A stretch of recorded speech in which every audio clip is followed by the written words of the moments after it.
I'm ready. Tuesday edition of The Zone right here on Sports Radio 810 WHB. Jason Anderson with you, Josh Briscoe and Drake heading up until 2 o'clock. The next 4 hours, we've got you. A lot of stuff to get into today and talk about. We will talk some Major League Baseball today. We'll talk some NFL football, maybe some college football along the way, maybe some adoption discussion.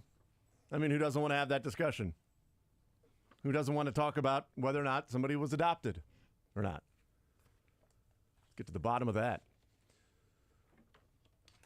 Also, some complaints filed in the Dominican Republic against Wander Franco. Not the same person that was the media posts, social media posts. So probably not the best of times for Wander Franco right now in the Tampa Bay Rays. So a lot of stuff to get into and talk about. 913-912-4810 is the text line. 913-912-4810 text line to join us to be a part of the show, part of the conversation today. If you want to weigh in, we'll talk about the game last night for the Royals, the game on Sunday for the Chiefs, the game coming up on Saturday for the Chiefs as well. Williams Nwaneri chooses Mizzou. I was pleasantly surprised. Went in throughout the entire day with the expectation of him going to Oklahoma. And so I didn't want to be disappointed.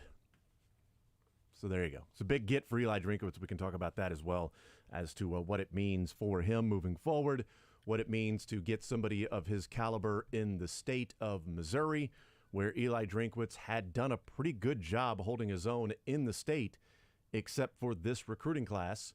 And if you're saying, well, the momentum from Missouri is being lost, and this is a big sort of make or break year for Eli, and he also can't get any of the top 12 players in his own state, all of that, all of the positive parts about Eli and the recruiting and things like that starts to go out the window of putting up the borders, taking care of St. Louis, things like that the coach of Mizzou has to do to be successful. You've got players in your own backyard. Can you keep them in state? And the answer was, for the most part, Eli was doing that. And that goes a long way for getting a longer leash, if you will, of fans or alumni and boosters that might be frustrated with the results or lack thereof on the field. So yesterday was a big day for Eli Drinkwitz.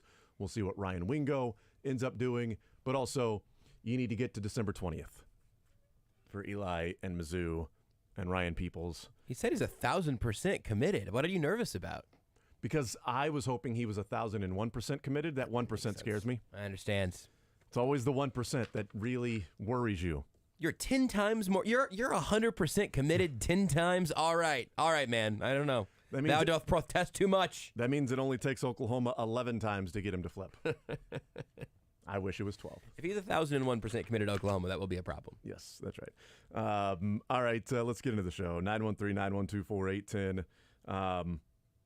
You want the injury news that you're looking at your watch to see little bits of? Well, let me set up the show, and then we'll get to that, because I think that leads into we'll talk with Les Norman, Breaking the Norm, coming up at noon. Adam Teicher, 1 o'clock, Chiefs Insider.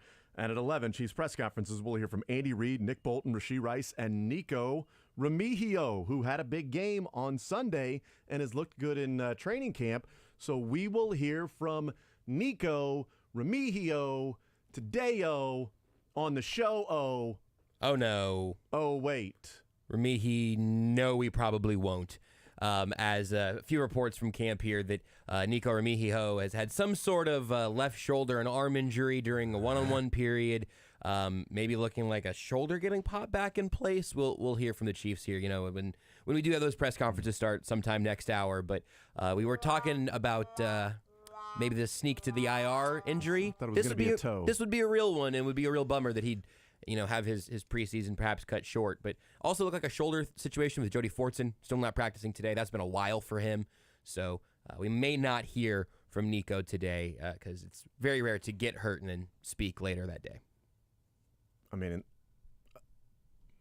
it would be impossible if it was something to your in Chiefs practice. Cords, I mean, I've been injured and then continued to use my vocal cords, but I agree with that. The Chiefs don't want them to say something like my shoulder hurts. You got to keep that out of here. Right. What happened? Shoulder. He's got a shoulder. Do you have two? I've got at least one that is working and functioning properly. I do want to start off with the Royals, though, because we'll hear from the Chiefs at 11 o'clock. We'll talk with Adam Teicher at 1 o'clock. We'll talk with Les Norman at noon. The Royals last night, that this team has no bullpen. I mean, I think even like the structure of the bullpen, like I think the walls, the area out there, everything needs to be rebuilt. All of it torn down, rebuilt, the entire bullpen. I think that's J.J. Piccolo in the offseason, renovations, things like that with John Sherman. I was going to say, if you're going to do that, just build a whole new stadium. You know what? That's the problem. 900 million of the $1 billion would go to the bullpen. Honestly, I would be fine with that. I mean, if any of that goes to payroll, I'm okay with it. They have an awful bullpen. We know that. And on Twitter last night, somebody had replied to me saying, look, I know the Royals have an awful bullpen, but the team is fun. The bullpen sucks. The team is fun. And it was like, you know, it kind of reminds me of the early 2000 Royals, where the offense was fun, the defense was fun, and you knew you had to keep scoring because when the bullpen came in, they were giving up 3 or 4 more runs of whatever the starting pitcher gave up. And they're probably letting those inherited runners score, which sucks because I think Brady Singer deserved a little bit better than 7 1/3, giving up 2 earned runs, because he had 7 innings of 7 1/3 of no-hit baseball. And so, yeah, that was a little unfortunate that took place, and he had 2 runners come around to score.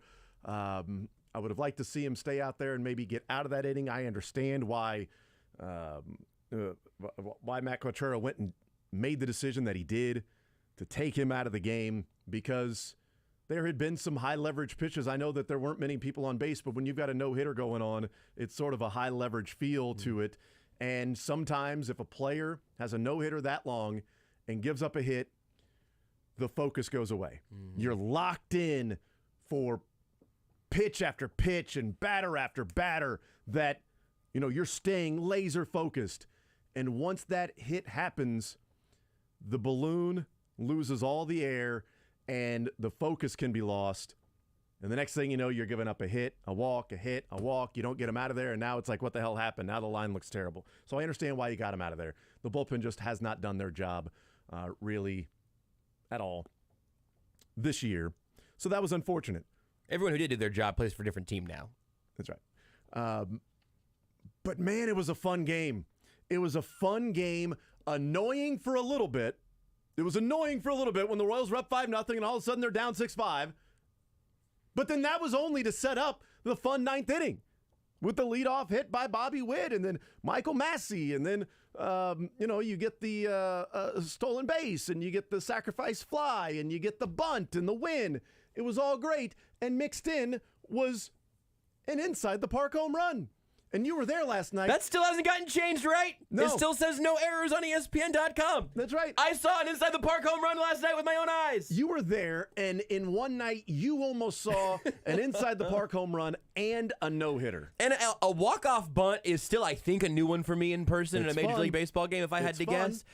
Yeah, against all odds, I was at this baseball game last night. It's the first time I've gone to a game as a fan, maybe in the last 2 years now that I think about it. And I've got some sort of like in-stadium takes that are kind of weaving everything together. But in real time, watching Brady Singer work and work fast. I know that the combination of the pitch clock and already Brady Singer having that sort of quicker gear in him, I know that those things you can expect to marry in a way that keeps the game moving quickly, but in person felt completely different. And again, also my first game being there for an entire game with the pitch clock running the whole time. And it really did in the stadium, in person, the momentum of the game, the pace of play accelerated by no-hit baseball being thrown by Brady Singer was a genuinely excellent experience. You start off with an absolute blast from Salvador Perez, and then the gallows humor in the section starts to sink in as everything slips away, and you go, oh yeah, no, this, I forgot for a while you're watching Royals baseball, but we're in the top of the 8th. That is definitely still Royals baseball. Here we go. And even that ended up being just an absolute blast. A really fun game. Just, don't get too attached to any of the bullpen guys. No, I wouldn't. I think they should probably be attached to the actual seats there in the bullpen. That would be great. But, watching that game last night, one of the parts of this entire season been frustrating to watch the wins and losses. It's been frustrating, or lack thereof, in wins and a lot of losses. And then being out of it so early. And the talk all summer about a stadium and why don't you put money into the payroll, and this team sucks, and J.J. Piccolo is Dayton Moore Part 2, and this is the continuation, and these guys can't evaluate, and they suck, and tear the whole thing down, sell the team, fire the manager, get rid of everybody, and just start from scratch. Maybe, I don't know, move the Royals and then get an expansion team. Just start the whole thing over. Like frustrations boiling over and frustrations on the big league club boiling over into stadium debate and stadium talk and public and private financing and everything that goes along with that, and which, sites that they're going to move to. And this entire season has been really interesting because of all of those things being the backdrop of a year in which we may learn that the Royals have actual core pieces of a team that could at least start to approach 500. And if you go out and spend some money, that is an if. I understand that. It needs to be proven that John Sherman's going to do that. They talked last offseason. When it's time to spend some money, they will go and do that. It was their way of saying, and we talked about this at the time, what they are telling you is the anti-Dayton Moore. They are telling you, we are not ready to compete right now. Dayton Moore had always said, no, we're ready. We're ready. We're right there. We're ready. Right there. We're going to go bring this guy in. We're going to bring that guy in. We're ready. We're good to go. We're going to compete this year. And they weren't. And they were losing 100 games. JJ last offseason told you, we ain't close. We're not ready. So we're not going to go out and just throw money at something to help us win 74 games instead of 68. It doesn't make sense. It's a waste of money there just to make the fans feel a little bit better. Cool. They ain't going to feel better when they win 73 games than if they win 68. It's not going to make that much of a difference in the fans' eyes. They would say, well, go buy other people. Why didn't you do this? Why didn't you do that? You wasted money on this particular person. So I got that philosophy. But that philosophy only works and is accepted if that next year you are willing to go out and supplement in places. If you say an evaluation year to see what you have and you find out you may not have much, or we've got A, B, and C, but this over there and that over there needs to be supplemented with either a trade in the offseason or a free agent signing or something along those lines, and then you go out and do that. But you have to have the season happen along the way before you even know what you may or may not have.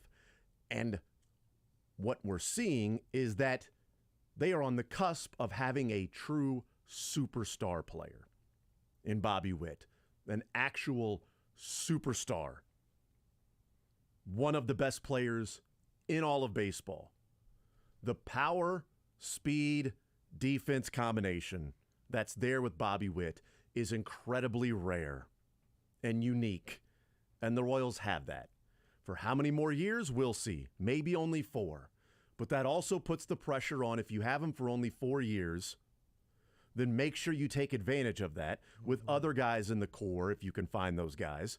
But also, if you start to win and you start to put a team together that's having fun and you're on the cusp of maybe going and winning a division or competing, and Bobby Witt is having a blast with his friend MJ and Pasquantino and whoever else, then maybe he's more likely to say, you know what, I want to stay for another 4 years.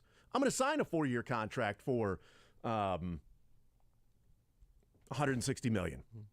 Depending on what, in 4 years, 40 million, 50 million might be the going rate. Yeah. Like that might be the price of doing business. You know what? I want to stay around. You show me market value, I'm going to play here with these guys. That's the pressure of the next few years of finding that, or it's just Bobby Witt for a superstar the next 3 years, and then he's traded in the middle of what would be 2027.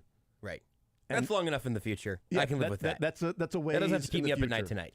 But seeing Brady Singer last night, in his last 17 outings, he's got a 3.6 ERA and a 1.2 whip. And how many no decisions? Unfortunately, last night was one of those no decisions. Hey, but you know what? That one pitcher for the Royals got that win. Winning pitcher Nick Whitgren. That's right.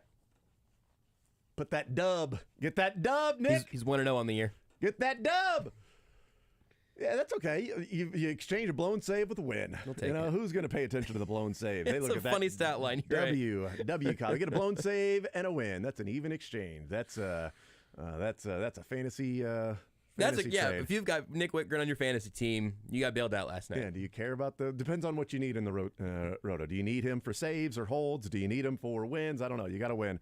Maybe you stole one there. But with Singer and Witt and the expectation of the hope that, Pasquantino, when he's healthy, is going to be there too.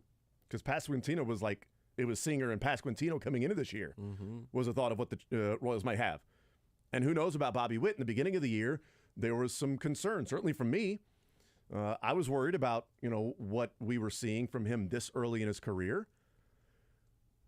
In no way, shape, or form were we ever giving up on him. We had the conversations with Les, and he talked about how talented he is, and we're like, yes, he's filled with loads and loads of talent. Let's see if this year he can figure it out, because defensively, we talked about at the time, is better. Offensively, let's see what he can get to. And he's been a superstar. And now you add Witt to the mix of what was before the season, Singer and Pasquantino. And Singer took himself out and then played himself back in. So there's at least three. And the rest of the way, we can find out if Massey's a part of that, the way that he's played since May and defensively. We can find out, is MJ Melendez part of that and the way that he's played since the All-Star break? Is Freddie Fermin part of that? And does he allow the Royals at least the opportunity to trade Salvi in the offseason and get something back? Other guys in the minors, or let's just relate it back to Bobby Witt, Josh. If Bobby Witt is this guy and is your shortstop, do you get more in return for Garcia and a piece here or there instead of Garcia being a light-hitting third baseman? Yeah. If he's an offensive profile and a shortstop for a different team, how much are they willing to give up for that while you can exchange that piece of a light-hitting shortstop who plays awesome defense with maybe a better third baseman and a light-hitting shortstop / light-hitting third baseman, good-hitting shortstop. You know what I mean? Yes, light-hitting third. So is that more valuable to another team than what the Royals have? Is he a core piece that is actually a core piece because of what you can get in return for him in Garcia? That's the rest of the season for me. And last night watching that was a ton of fun to see a few of those pieces come together, play that way, and ancillary parts of just a team that continues to not quit. And we've talked about that, and it seems Pollyanna, right? Of like, oh, they don't quit, they're major league players. It's not as simple as just, oh, they keep fighting, they keep fighting. No, they've done that all year, and they're starting to find ways to win. And with Bobby Witt, you mentioned it's the bat, the power, the speed, the defense. It's all of those things that obviously all contribute to him on this rising track to becoming a superstar. But the thing that has been striking, not just last night, I mean, it started early with just that grab it short, but throughout the last couple months, really, I think in earnest, Bobby Witt's not just been excellent, he's been a blast. Like, he has been must-watch television because you don't know what's going to happen when he's at the plate or just when a ball's hit his direction at short. It might be turning a double play with a little arm action that makes you think of Patrick Mahomes. It might be sliding across home and then holding a little bit of a superhero pose, making sure you're inside the park home run is actually happening and everyone around you is losing their minds. It is there an electricity that has come with Bobby Witt that, as much as the Royals' biggest problem was lacking good players, the next biggest problem of what they've been lacking this year was a fun reason to tune in and to stick with it. And to know that Bobby Witt has that. Oh, hold on 1 second. I'm gonna look away from my phone. I'm gonna put down my laptop. Whatever. Let me lean forward and see what Bobby Witt does here. As much as there have been great moments for Garcia and earlier on, the Pasquantino start to the year was really exciting. There have been good moments, but I mean, I was going to say I don't know how long it's been, and really I don't even know who it would have been where you can say that the Royals had someone who would make you change what you were doing if the game was on in the background, that you would stop and pay attention. The World Series era is certainly going to have the most recent nominee, I think. I think 2021 Salvi. That's a good point. That's interesting. Was, okay, Salvi's up, let's watch. But we already, that was... You wanted to be a part of the run for Salvador Perez. Yeah. You wanted to say, oh, let's watch him. That's what comes to mind chase because down this record. It was 48 home runs there, but it was simply just for the home runs. Right. That was what it was. Bobby Witt's for the what can he do here, and also let's watch him run too. If his bat touches bat touches the ball, I'm in for whatever happens next. And for Salvi, if there's got to be a launch angle, we're watching for homers. And I think for me the comparable player in somewhat recent Royals history might be Lorenzo Cain, where it's just like, hey, not even if he's on the screen, if he's within chase down distance of a fly ball, I wanted to see what Lorenzo Cain could do. Mm-hmm. If there's a ball that goes anywhere between second and third base, I want to see where Bobby Witt how close he can get to this baseball, and maybe it turns into a couple of outs, if not just one incredible leaping catch. That electricity that comes from him is a blast. And for all the time that we've talked, rightfully, we are correct in saying this, and I think we've even been correct in the way I'm going to couch it again, too. The win total doesn't matter for the Royals this year. What matters for the Royals this year is development and getting one of those lottery picks and hopefully getting a nice result from them for once. That's what really matters from a long-term future building standpoint. But the other thing that we have talked about it from a culture standpoint, but it's even more amplified when you are sitting in a stadium of, let me check, ESPN says almost 12,000 people in attendance last night. I'm going to say at least by the bottom of the ninth, that certainly wasn't the case. To be there with a crowd of people who have all paid to be there, paid for parking. Right. Some of us may have gotten a $30 32-ounce beer bat because it felt like peer pressure from Tucker Franklin who started a movement. I'll give you my beer bat review later on. But we people wanted to be there to have a good time. We saw Brady Singer throw some brilliant baseball. It all collapsed, and everyone in the bottom of the eighth was just, face over, hands over face, elbows on knees. Oh, man, it's Royals baseball. And I just kept saying, I just don't want this game to end with Bobby Witt standing on third. That's what I said to everyone around me. I just don't want this to end with Bobby Witt standing on third base. And he didn't. And the Royals won, and leaving the stadium was fun. Yeah. Being there for that moment was fun. And so I don't care. I still want the Royals to have one of the 3 worst records in baseball, and I think they're going to be just fine getting there. But it really does put a little bit of air back in your lungs as a sports fan when you have a game not get squandered, and especially highlight some young stars, have a lot of fun, spend $30 on a beer bat. Like, that's what baseball's all about. Those 3 things. And as we go to break, I think the rest of the season, the rest of this month in September is big for a guy like an MJ Melendez, because when he was struggling at the plate, you can't play defense the way he was playing defense while also not hitting. Right.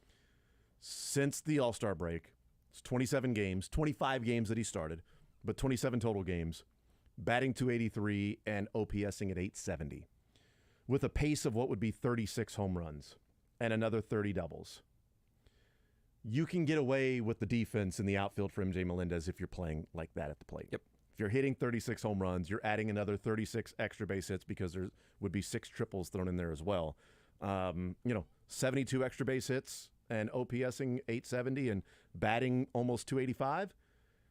Yeah, if you have to butcher it a little bit in the outfield, that's fine. You get away with that because of how he's playing. If he continues that up, close to it. You don't have to OPS at almost 900, okay? But if he can be close to that the rest of the way and you go, all right, maybe MJ Melendez started to get it and figured it out and needed time, needed to struggle, needed to take a step back, needed to take a deep breath, didn't need a trip to AAA like some of the first group of World Series Royals had, and figured it out while also learning a new position in the outfield.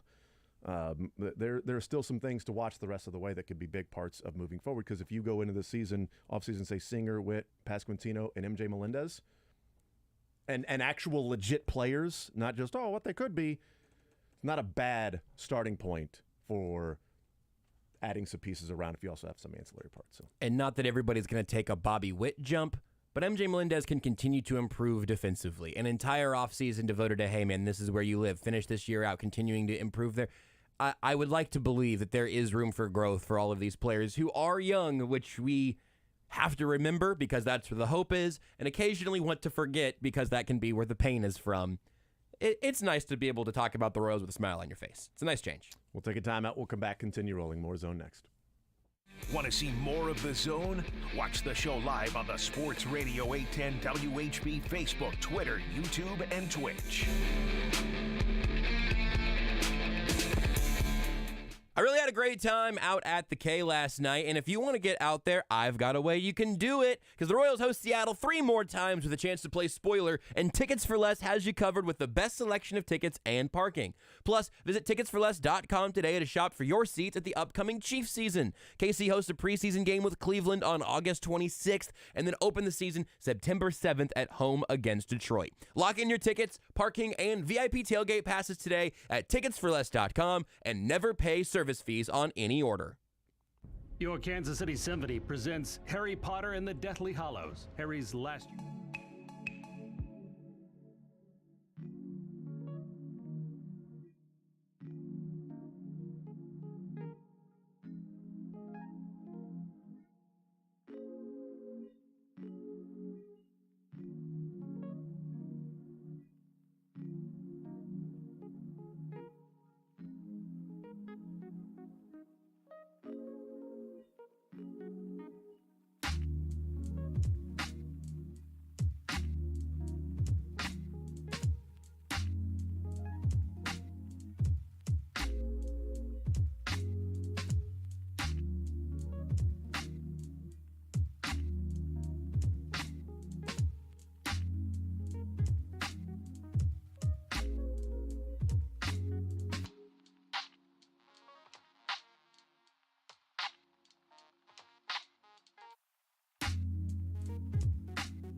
All right, so injury updates from Chiefs training camp. Nico Remigio left practice early with a shoulder issue. Looked like from some reports that it may have popped out of place, maybe a subluxation. So something about a wrist as well. Oh, cool. So a wrist and a shoulder. We joked yesterday. We didn't mean to joke and make it true, but we joked yesterday that it was going to be like a toe that puts him on the IR before the season so that he can't end up somewhere else. And then today, that's unfortunate. Matt Derrick now updating some others, saying Chiefs wide receiver Amir Smith-Marset getting treated in the medical tent. Looks like his practice is done. Justin Ross is also in the tent now. Hard to tell what it is, though. So the Chiefs are going to go from keeping 7 receivers to keeping 3. So Chiefs have 14 offensive linemen. Chiefs broke camp with only 3 receivers on the 53-man roster. That's odd. Well, they only had 3 guys healthy. Travis Kelce is going to go over 3,000 yards this year. And Noah Gray's going to have 1,000. The entire 7 guys are going to line up right in front of Travis Kelce. I think that's what you have to do. I mean, look, Andy Reid, you think you're this big offensive genius. Go ahead and why don't you be a successful team? But let's just for fun this time. You're not allowed to throw touchdowns to any wide receivers this year. Oh, you already? Okay. Oh, that's happened. Oh, I forgot. Yeah, that makes sense. But we've seen that, so we know that it is possible. Exactly, that's true. That is in the realm of possibility. That's right. What was the record that year? All right, Andy, you're going to line up with 8 offensive linemen, Patrick Mahomes, a running back, and Kelce split out wide. There you go. That's your offense. Tell you what, we are going to see that 14 personnel we've been looking for. We are going to see tight ends for days. It's going to be Chiefs mid-90s, Steve Bono, Paul Hackett. The passing plays are going to be play action. That's what they're going to be. It's like, oh, what a great play action. Oh, look, Willie Davis, 15 yards. Boom, move the sticks. That's a big chunk of a play. All right, let's go hand it off a few more times in a row. Oh, play action, got him again. What year was it that the Chiefs had no touchdowns from wide receivers? Like 2010 or 11? Maybe 2011? Right? I want to re-witness. It was before Andy Reid. It was an Andy Reid season. I think it was. I thought it was 13. It's not 13 because I saw Junior Hemingway caught a couple. Yeah, of course. So it might have been. Was it 14? 2014, you're receiving leaders in the air. Jamal Charles with 5, Travis Kelce with 5, Anthony Fasano with 4, Joe McKnight with 2, 1 to Niall Davis, and 1 to Anthony Sherman. Nice. Those are your entire of your pass catching touchdowns. How big is this tent, by the way? Todd Lebo is now texting us that Justin Ross up the hill on the cart. So there you go. Is he in the front seat or the back seat? I need to know what seat he's in. Did he call shotgun? I'm sorry. I'm too sad to make jokes. Yep, that's kind of a joke, but kind of real, too. It is kind of real. Like if he went in the front or back does sort of matter. I'm texting Lebo. What seat was Ross in? Hey, the Colts already said Anthony Richardson's going to start the regular season. That's kind of fun. He actually was in B17. So he's in B17. He's in a middle seat. He got a middle seat. Come on. You know what? The Chiefs' travel accommodations, we've heard about that. Late. Apparently not great. So do they even have middle seats? Putting Justin Ross in the middle seat between Nico Remigio and Amir Smith-Marset. And Kadarius Toney. I can't. I just have to pretend he's not on the team until he shows up again. Matt Derrick tweets, Ross in the front seat. Yeah, all right. Shotgun. Hello, darkness, my old friend. Did he Justin jog? Ross got hurt again. With the depth chart slowly weeping. Up the hill he went and everybody's confidence creeping away as the season may be lost. Just joking. They've got Pat. Maybe we have spent this entire offseason saying, okay, other than Marquez Valdez-Scantling, and then the season's going to arrive and it's just going to be MVS Offensive Player of the Year campaign. Literally, one of the things that I wrote down that I wanted to talk about today was while we talk about Remigio, he's going to have this toe injury and be put on the IR. If he continues to flash and look good and be part of special teams, and is a younger guy, and maybe you see more of a ceiling that you're just sort of tapping into, Remigio, do you really have to move forward on this team with Justin Watson? You know, as we talk about like 7 receivers, okay, they're going to keep 7 receivers. Well, Remigio is the 8th. He's not going to be able. You got to put him on the IR. But like, you know, Justin Ross apparently jogged off Yeah. at one point. All so right. He was just going up to he had to go to the bathroom. Just another You know, bathroom break. Bathroom break. There's nothing wrong with that. Sad. I think there's a porta potty on the ground floor down there. I didn't want to go there. Yeah, sure. Did not want to go there. And what do you think? This is a Super Bowl parade? No. You can go get Imagine a ride Justin up. Ross coming out of a porta potty at the parade next year, huh? Go get a. Well, that'd be great. I'd love for anybody coming out of the porta potty at the parade in 2024. That'd be great. You want some privacy though, maybe. Maybe you want a little privacy. Maybe that's what it is. But Peter King wrote in his Football Morning in America on Monday morning, talking about the wide receivers and Tom Brady and Patrick Mahomes and what Tom Brady did in the Super Bowl when they came back to beat Atlanta, that the wideouts in the game late were Chris Hogan and Malcolm Mitchell, and also some running backs he was throwing to, and talking about that with the Chiefs and Tyreek Hill. And says that Mahomes at different times highlighted and praised Justin Watson and Sky Moore, and he made them factors. And then talked about, this spring Moore was tied to his hip in Texas workouts. I had all these guys down there in Texas for over a month and a half. Sky was at every single workout. I mean, every single one wanted to get extra work after every single practice. He's got that drive to be great. And so Sky Moore and Justin Watson being sort of the reliable guys that he highlighted. My point was that I was going to bring up and talk about is, so if you've got these guys in Remigio, if he keeps playing well, you know what you have in Justin Watson, who can be reliable all he wants, but he ain't seeing the ball. Yep. He's very reliable. Then why don't you ever throw it to him? He's so reliable, he doesn't get targets. So is it something Justin Watson is doing that is creating openings for others?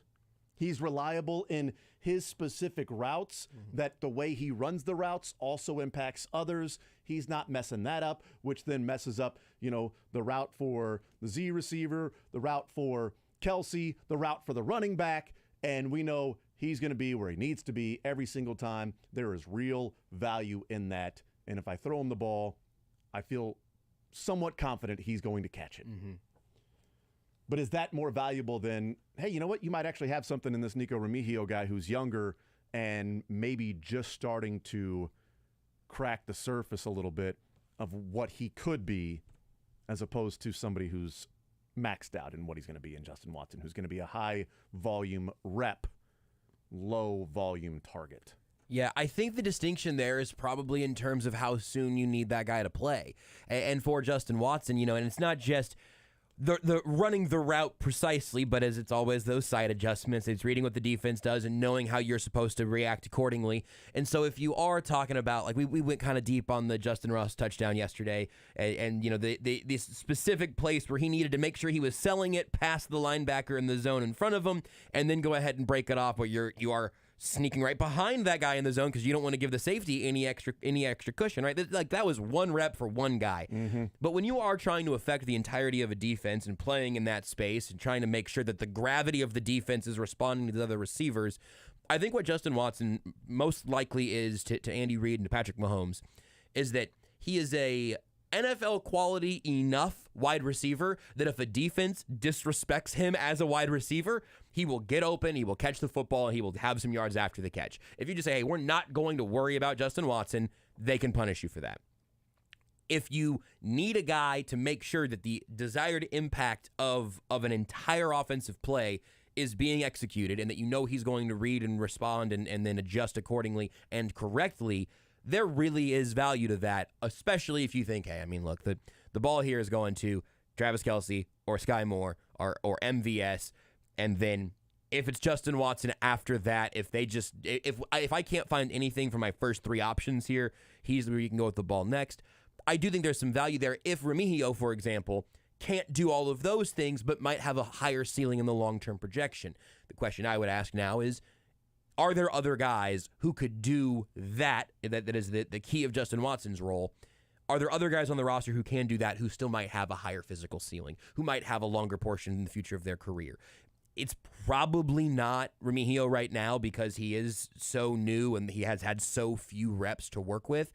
But I think that you could see, could Richie James be that guy? And that's different also because he's not the rookie or the total hype train young guy. But if Justin Ross shows himself to be a reliable route runner and defense reader, that might be something where he just starts taking those Justin Watson snaps more and more as the year goes on. I think it is all carefully intertwined, which makes it really interesting. And I think, because I'm kind of a dork, kind of fun to talk about. But I understand the frustration of, why is Justin Watson out there? He's never open and he never gets the football.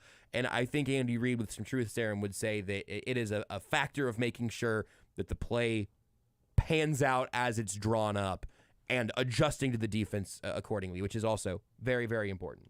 It's also great that Sky Moore was tied to his hip. Awesome. It was a great nugget there, yeah. Because McCole already said that he can't be on Pat's ass. Sky Moore is just on Pat's ass, yeah. Sky Moore was like, challenge accepted. Hold my beer. I can at least be on his hip. I'm going to tie it. Was Brittany okay with that? Sky's also not a huge fella, so I mean, Mahomes could carry him around like Yoda on his back, like Luke Skywalker with Yoda. Like in his pocket, like he's a sidecar to a motorcycle or something, you know? It's like, Pat, move over. Sky, sorry about that. Yeah, sorry, Brittany. I'll slide on the other side, the other hip over here. God, I thought you guys would have a bigger bed. I mean, look at this damn house. How do you not have a bigger bed? I mean, come on. How do you not fit me, you, Pat, Sterling, Bronze, whoever? Should have a bigger bed here, okay? All right, McCole, I understand it. You lived in a different house. He didn't want to be on Pat ass all day. All right, I'm tied to his hip here. Sky, listen, I love the enthusiasm, but we can't have you in bed. Oh, that's cool. I'll be under your bed. I'll be the monster under your bed. Your kids are gonna be terrified of me forever. Sweet. All right, see you in the morning. Good night. Love you. Whoa, who said that? Can we loosen the rope here so I can still be tied to you? Just not next to you, just underneath the bed? Can I make a pallet on the side of the bed? Can we have Brittany leave? What's more important, Pat? You know, come on. I thought you loved the game. Everybody online thinks that Brittany should leave the bed. I thought you were married to the game. I thought so, yeah. Maybe you're not as committed. I'm committed. I'm tied to you. You're hip. I'm like Matt Damon and Greg Kinnear. We'll take a timeout. We'll come back. More Zone next. All right, well, you know, you got this bantamweight battle for the belt going down during UFC 292 coming up on Saturday. Aljamain Sterling and Sean O'Malley will fight for the title this weekend. Aljamain Sterling, the favorite, minus 258 in that one. Sean O'Malley, if he pulls off the upset, that's a little plus 210 activity with the round sitting about 4.5 or so. But the juice being on Aljamain Sterling, so maybe he gets out of there under 4 rounds. Will the current champ keep his crown, or is it the challenger's time to shine? Get your bets in on DraftKings Sportsbook, the official sports betting partner of UFC. New customers can bet just $5 to get $150 in bonus bets instantly. Like I said, you can also bet on some of the others. You can bet on the winning method, the different props that are there, the round props. You can get all of those there. So Aljamain Sterling round 5 plus 2,200. A draw plus 5,000. There it is. Not going that route. Download the DraftKings Sportsbook app now. Use code 810WHB. New customers can bet just $5 on UFC 292 to get $150 in bonus bets instantly. That's this Saturday only on DraftKings Sportsbook with code 810WHB. Gambling problem? Call 1-800-GAMBLER. 21 plus. Physically present in Kansas. Bonus bets expire 7 days after issuance. Eligibility and deposit restrictions apply. Terms at sportsbook.draftkings.com/MMA terms. On behalf of Boot Hill Casino and Resort. Join us for steak night at Rye Restaurants. Every Sunday at Rye Plaza and Monday at Rye Leawood. They feature a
We'll head up to St. Joe to hear from Andy Reid, Nick Bolton, and Rashee Rice. As of now, maybe Nico Remigio, but the fact that he was in the tent, the injury tent, and they were working on his shoulder and he left practice, so it looks like there's some sort of a shoulder coming out of place, maybe being popped back in, reset. So that's disappointing for Nico Remigio, who's had a great camp and had an awesome game against the Saints in preseason game number 1, that he was getting a lot of attention to the point he was talking today. He was going to be talking today. I don't think that's the case. And also, man, I'd have to go back and look. I know we've talked about it. I think last year at this time, we were discussing somebody in camp, and it was like, wow, they're having that guy talk? If they're having that guy talk, then they feel pretty good about him being on the roster. And then he got cut. I think it was because last year they had 2 cut downs, right? They only have 1 this year. This year's the first year full drop down. Yeah, I just couldn't remember if they had 2 or 3 last year. It used to be, it was always 3. Yeah. And then, I can't remember if they limited it last year. But for some reason, I remember there being a player they put up there and were like, okay, well, you know what? That's something that this guy's talking.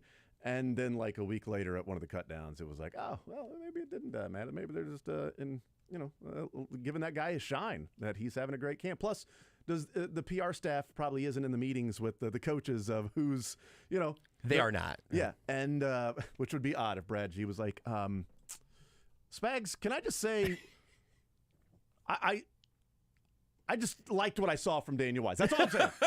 Just wanted to point that out there. I know that you guys are talking about different guys. Shelton was cool. I loved the just the free fall jumping into the pile. That was great. But I just maybe give a look at Daniel Wise. That's it. I'm just gonna sit back down here. Thank you, Joe. You go right ahead with the other defensive lineman. Still an axe to grind from last year. Danny Shelton's Chiefs debut. He starts bleep. You just try not to bleep it up. Those were 2 immediate beats we got out of Danny Shelton's press conference. Maybe right. PR then took that into Spags and said, you cannot be playing this guy. No. I'm going to go talk to Veach next. I'm going to Veach's office and say, we cannot have this foul-mouthed fella out here getting reps. Impossible. Get him out. So no, they're not in the meetings. We may hear from Richie James instead today as another receiver there, and so I wanted you to say that just so you'd stick around. I am not upset about that. I figured you wouldn't be. So I would love to hear from Nico Remigio. I would too. We've heard from Richie James before. I would love to hear from Nico Remigio, so that he can better give us an idea of how to pronounce the name. Which I think we're good. I think we're good now. I think it's we're good. I think last week we started saying Remigio. I started saying it on Sunday. I went back and forth. I know I've said Remigio before, but I've also said Remigio. I've been a Remigio guy. I've gone back and forth because I wasn't confident either way, which is surprising that I wouldn't be confident in pronunciation of a name. So I went back and forth, just like Chanel and Chanel. Yeah, like Dana and Dana. Somebody said one day I'm going to figure out if his name is Michael Dana or Michael Dana. I still don't know. I think it might have been on the Chiefs preseason broadcast where someone said Matt Nagy, and I haven't heard a Nagy in a long time. And so I'm like, well, now did we have that right and then wrong and then right again? Because I've been going with Nagy, I've been going with Chanel, and now it's Remigio, which is fine. We're getting there. Because he actually said that's how you pronounce it. It just, we need more of these guys to do just a little voice memo, just say their name themselves, upload that to the Chiefs website or something, and just let us do that. Khalifa Lacy, Echo Boydo, Felix and Udike Uzama. George Karlaftis took a little bit. That's right. Trey Smith. That one's a tough one. These are different things like Jawan Taylor. You got to get Creed Humphrey, not Hump Hurry. It's not Creed Humphrey. Joe Thuney. Or Tooney. Or Tunney. That or one Thunny. actually is. That one's also ridiculous. Like that, you just would never guess. He's a guard. If you're not watching that team every day, you go, all right, who's Thuney there? That Thuney fella. Donovan Smythe. Tommy Smythe. Tommy Townsend. You get the ones that are difficult to wrap your head around. That's right. So we'll see who we hear from there in St. Joe. It's not just Wine Ross. So there's a Y. It is Andy Reid, though. That's how you pronounce it. It is Pat Mahomes. I don't think he likes it when you say Pat. I think he's perfectly fine I do when too. people I think say his Pat. mom doesn't like it when you say I Pat. think his mom may not like it. And a lot of Chiefs fans quickly come to his defense by saying it's Patrick. But Andy, Travis, almost everybody on his team, and the behind-the-scenes stuff on Netflix when his friends were talking around, they said Pat. I feel like everybody just calls him Pat. As a Joshua who typically goes by Josh, whose mom doesn't care for that, I think that's his mom liking the full name better than the shortened one. It's one of maybe two things Patrick Mahomes and I have in common. As a Jason who goes by Jason, whose mom prefers Hassan, I get it. As a Jason who goes by James. That's the better one. Damn it. I needed you to set that screen for me. Appreciate it. Decided to go with the Hassan instead of James. If one of the two of us can get a good joke before the end of the segment, I think that's pretty good. 1 out of every 15 times. I'll take it. That's fine. I think we take the rest of this show off. Can I? Thanks. If you're on the job day in and day out, you know living with pain in your knees, hips, back, or shoulders is miserable. The good news, QC Kinetics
Media's in the tent, mainly because they're injured. So you've got probably a hamstring dealing with out there. Plenty of bad knees in the tent for the media. Yeah, the media members. Yeah, that's good right. point. Yes. You got a back injury. A few people are definitely dealing with backs. Maybe woke up with neck tightness this morning, so having to be in the tent for the media. So yes, the media is in the tent, and they are going through some special team stuff right now with the Chiefs, and then they will head over. We will hear from Andy Reid. We'll hear from Nick Bolton. We will hear from Rashee Rice. And maybe somebody else. Hopefully somebody else. See. If you're just joining us, the plan was that Nico Remigio was going to talk today, but he has left practice with a shoulder injury. Smith Marset has left practice with another injury. And Justin Ross has left practice with some sort of an injury. He rode the cart in the front seat up the hill. And also jogged to the cart? I saw something that he jogged over to the tent to get worked on with the trainers for a while and then got on the cart. Okay. And just because I don't know how plugged in everybody listening is right now, it is a useful public service announcement to note that being carted off from training camp is very different than being carted off from a game. It's why we're making the distinction about front seat or the back of the cart. That's right. If your leg is out in an air cast, it's really bad. If you're getting carted up the hill sitting in the front seat, you might have an ankle sprain that you could be back from in a day or two. You need to go make a poopy. But you've got, and look, I'm going to have to cut that too. But maybe you have a really minor nick and you don't want to be hiking back up the hill. If you haven't been to camp in St. Joe, it is a relatively steep hill you come up and down for practice every day. So there's not reason for full-on panic. None of these dudes were, boarded up and carted off or anything wild, but it's... The Remigio one, unfortunately, sounds like maybe the most serious just from the tweet reports you've seen so far. But we'll get a report from the Chiefs here in a little bit. I'm sure they'll be very forthcoming and tell us everything we want to know. Andy Reid will say, Nico left practice. I want to hear his pronunciation of Remigio. Ooh, I think he probably just goes Nico. Shardavius. Him. By the way, Anthony Richardson for the Colts has been named the starting quarterback for Week 1. And Jonathan Taylor has returned to Colts camp, still not in uniform or pads, just in civilian clothes as he recovers from the ankle injury, still on the PUP list. So he returned to Colts camp, and Anthony Richardson named the starter there for the Colts. So there's some news around the NFL. We also are kind of talking right before the show started. We were looking up at the TV, and they were saying that they're having the conversation of whose holdout's more concerning, Nick Bosa's or Chris Jones's. I looked up at that, and I had to think for a second, like, oh, yeah, no, Nick Bosa still doesn't have that contract. He's also still holding out. He's also down like $1 million in fines. And I would just tell you from over here, no part of me has thought, I wonder if Nick Bosa is still going to be ready to go for Week 1. I wonder if they really want to keep him around, and I wonder if he'll be in football shape. Because I just assume that he will return and be excellent. I think that's kind of funny, juxtaposed with, when we are zoomed so close to the Chris Jones conversation and looking at his Twitter likes and his rubbing elbows with Michael Bay. This isn't a complete outlier at the rest of the NFL. It's not even technically. I mean, it's not even the biggest holdout going on at the moment from defensive linemen in the sport. Tex says with Remigio and Smith Marset and Justin Ross is it's a good thing they have 30 receivers. That is true. That's something we did talk about when we were going through that roster crunch. Some of those decisions might be taken out of their hands. I mean, if Jody Fortson's not ready for Week 1, they're not going to have 3 healthy tight ends in Week 1. Tex says, anybody else get pissed off in the top of the ninth thinking you've wasted 2 hours and 45 minutes of your life on these Royals, go to bed only to wake up to a win? FML. I just don't go to sleep. Like I'm committed to it. I hate leaving games early in large part because of that reason. Another text says, our firemen are actually arsonists in the bullpen. The text says, who had Remigio shoulder dislocation on the bingo card? I did not. I had turf toe. You and our Brett's pack. Yep, I had turf toe. Show proof of dislocated shoulder. Yeah. I don't know what this is in relation to, but it says the classic take out the 65-yarder. Man, I don't know what that was about.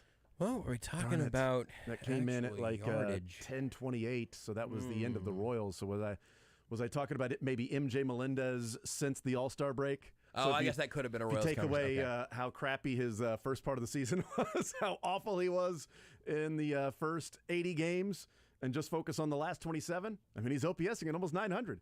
If you take away that 65-yard run, Chiefs only gave up like 1.8 yards per carry. You know, if you just take away all of the bad games, this guy is amazing. The good thing about baseball is you can actually, at the end of the year, say, okay, now take out the first 80 games, and you're still going to have 80 games to work with. That's still, we're going to have a large sample size. We're going to figure it out. Yep. Tex chimes in and said, yep, that was the MJ Melendez. Exciting and pathetic. Was that about the show?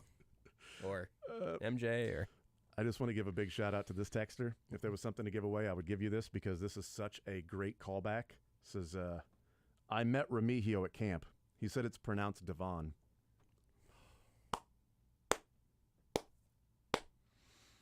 That goes back to like the first month of the show, me calling him Devin Dotson over and over. It's like, no, it's Devon Dotson. I'm like, is it? is it? I don't think it is. There's no way of knowing Let's for ask sure. him. So that became a running theme of, is it Devon or is it Devin? No matter whose name, it was, oh, wait, that's right. It's pronounced Devon. Well done, texter. I am proud. There's a tear coming down my face right It's now. actually like he's getting like kind of choked up. Like there's like a snot bubble. He's trying to hold it together. It's really, this is honestly hard to watch. Tex points out that Nick Bosa on his rookie deal, all the fines can be waived. Chris Jones is not on the rookie deal, so they can't. But still, even to that point, and I think the overall attention is the point where, you know, Chris Jones being out, and we're so close to it, we talk about it all the time. Every day. That maybe in San Francisco, they might be like, oh, is Chris Jones still out too? Oh, that's right. Oh, Chris Jones. I haven't really heard about them talking about Chris Jones because maybe it's all Nick Bosa there. Although they've got issues on who their quarterback's going to be. Is it Brock Purdy? Is it Sam Darnold? Is it Trey Lance? Are they going to trade Trey Lance? You know, is there some big issues with whether or not he can even be the backup quarterback? They got other things to talk about there in San Francisco, along with the Bosa holdout. But yeah, it's a good point. Like looking up at the screen, it's like, oh yeah, that's right. Bosa and Chris Jones are holding out. Zach Martin's holdout ended yesterday. Yesterday, yeah. You could have. I remember it being a thing, and it's also a little different. But he's 32, I think, right? This is a matter of how close you are to the thing that you care about, and so Chris Jones not being at training camp feels like a boulder on the Chiefs' season right now. And you zoom out, I think it's an NFL pebble. Well, and I think the Zach Martin thing is interesting because he holds out. He essentially gets a lot of what he wants. And then people go, wow, the Cowboys gave in. This guy held out and the Cowboys gave in. Well, to me, it's a lot like Chris Jones. If the Chiefs give Chris Jones what he wants to get him back in camp, and it's like, I don't think the Chiefs want to set a precedent on, a guy holding out and then getting his money. Well, I don't think the Chiefs have many Chris Jones on their team. That's right. And I don't think there are many awesome, best, one of the best of the decade guards in Dallas other than Zach Martin.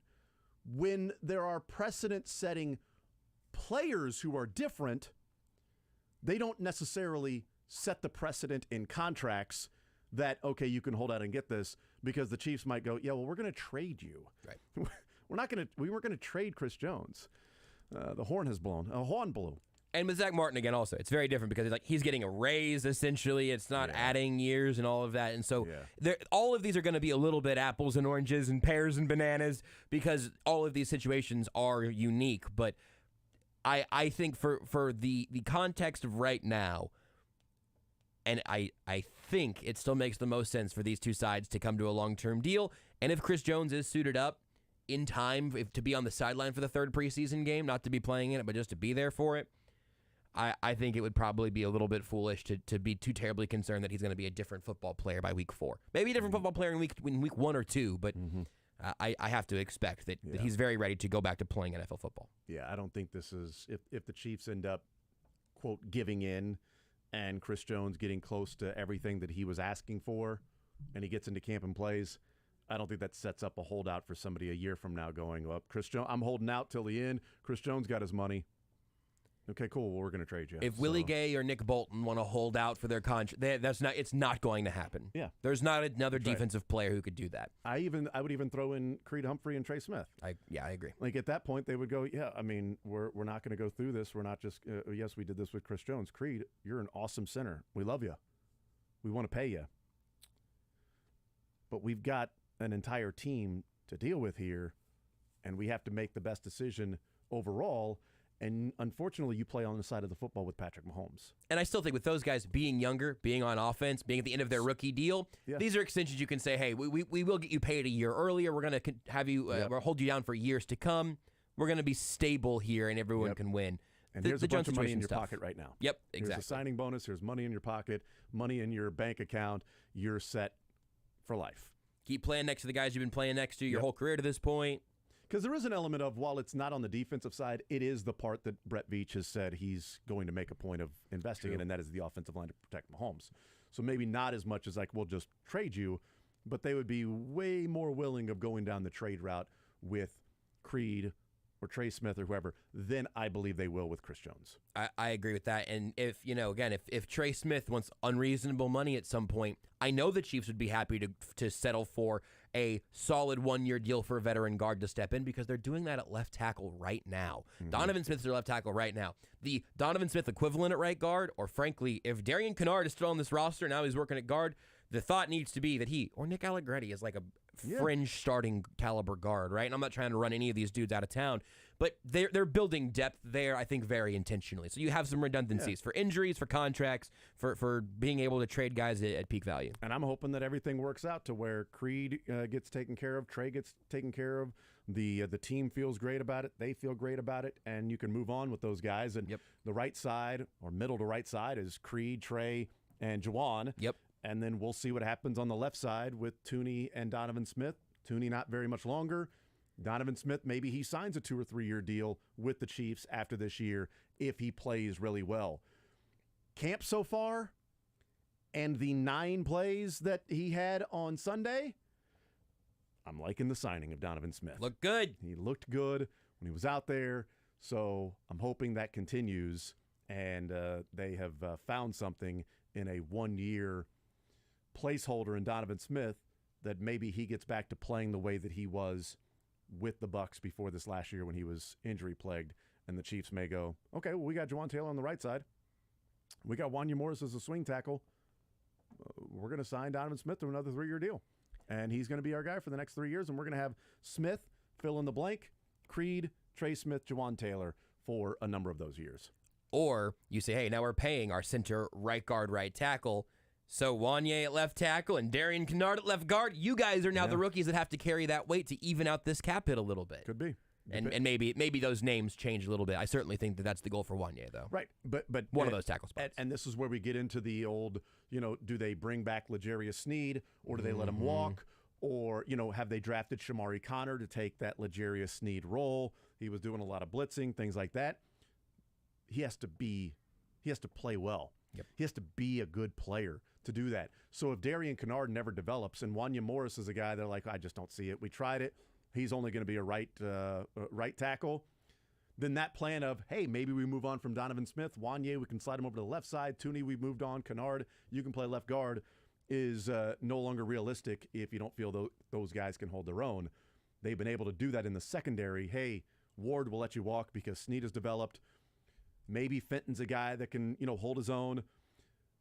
They're going to go and draft somebody, or, they get McDuffie, they get a number of other guys, and those guys have worked out. And it has allowed them to at least have the flexibility of saying, L'Jarius, we're gonna move on. Brian Cook allowed them the flexibility of saying, Juan, we're gonna move on. We're not gonna pay Justin Reed and you. We're gonna pay Justin Reed. We've done that, and we're gonna have a rookie safety that's next to him, just as we did with Tyrann Mathieu and you and Reed and you. So that's how it's gonna be moving forward. But that guy Brian Cook has to be good.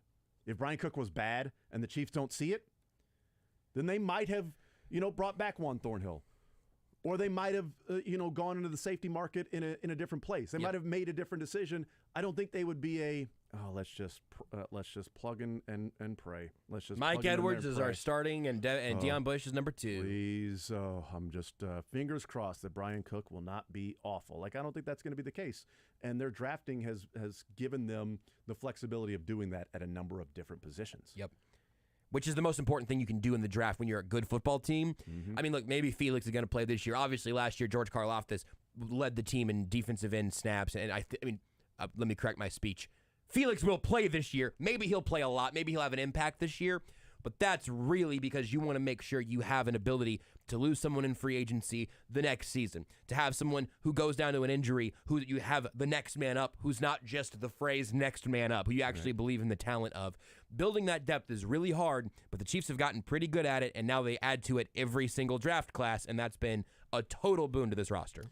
Well, that is something I want to talk about is Karlaftis and FAU year 1 to year 2. Karlaftis last year and then going into year 2, and FAU this year compared to Karlaftis last year. I do want to get into that a little more in depth. We're going to hear from Andy Reid. He is walking over right now. And I believe as far as injuries go, so Mike Edwards' ankle swole up, foot and ankle.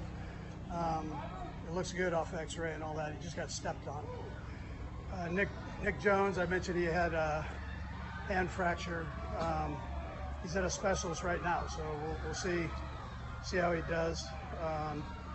Witherspoon, we talked about with the toe. That's a toe sprain, great toe sprain. And then today we had a couple of receivers go down. Nick Remigio went down with a shoulder dislocation. Smith Marset went down with a groin, and Jay Ross went down with knee, hamstring. See what he's being checked out now. Anyways, I had a chance to go back and look at the tape. Some good things, and then there's plenty of stuff that we need to work on. So, but it was good to get the young guys as many reps as we did. Everybody got to play, which is good for evaluation purposes.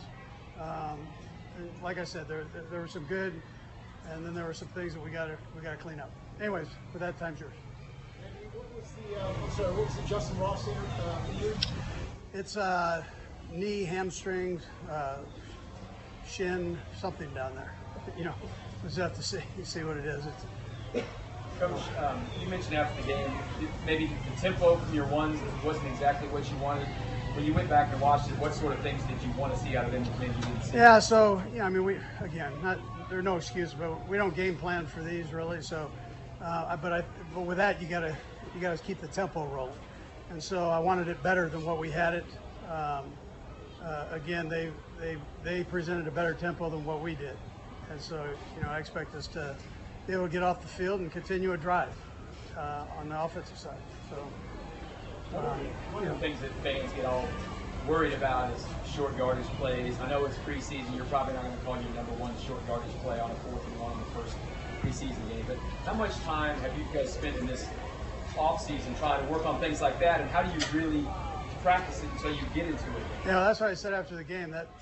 We're trying something there with the QB sneak that you really can't work on in these practices here. I mean it's, but you can in the preseason.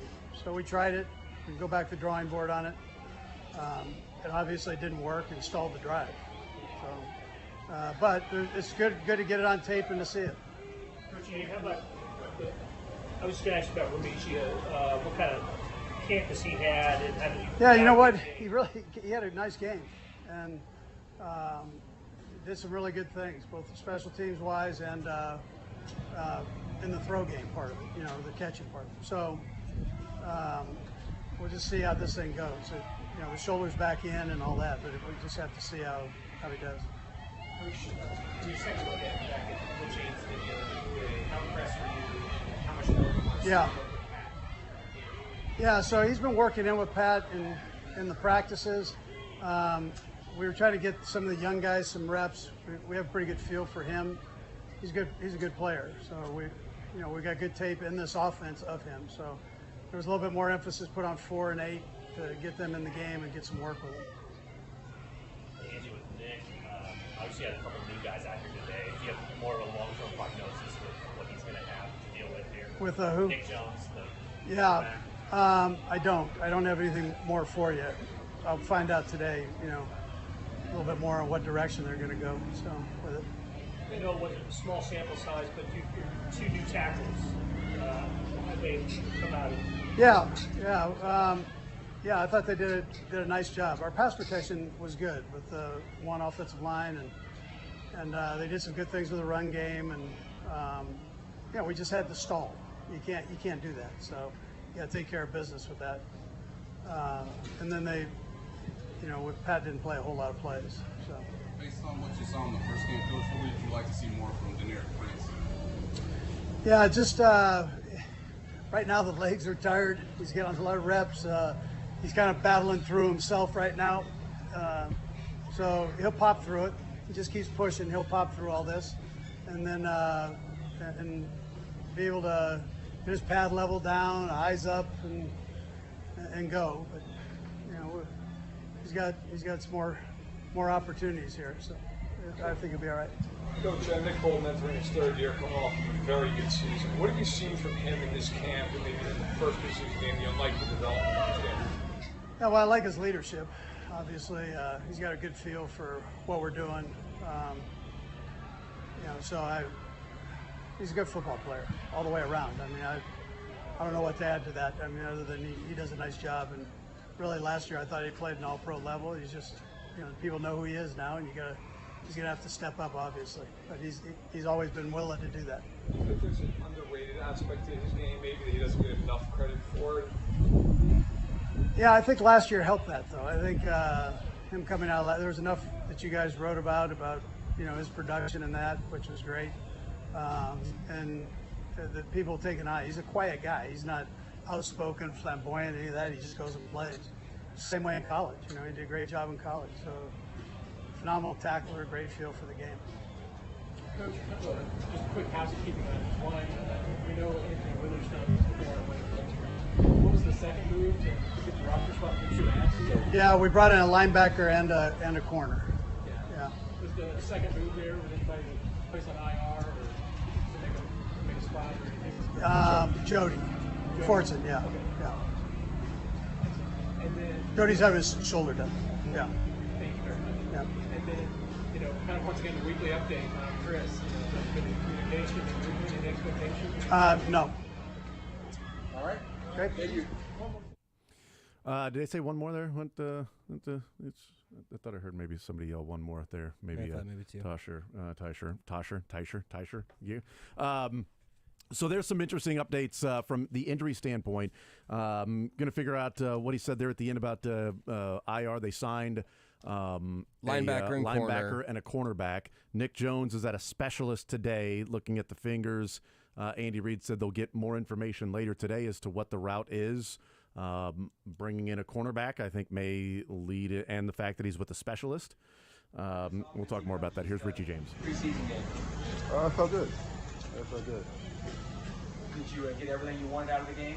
I kind of was just getting warmed up. Wanted to play a little bit more, but you know how that goes. But you played with different quarterbacks in the NFL over the years. What is the biggest difference with Mahomes other than just the obvious of his traits? Are there little traits or bigger picture things that you feel like really separated from some of the other quarterbacks you played with? They're all great leaders.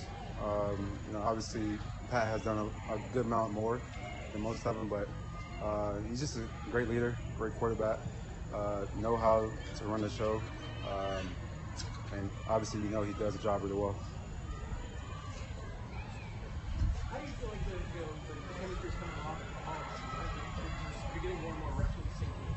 How is that coming along? Great. Like you said, getting the opportunity to work with him.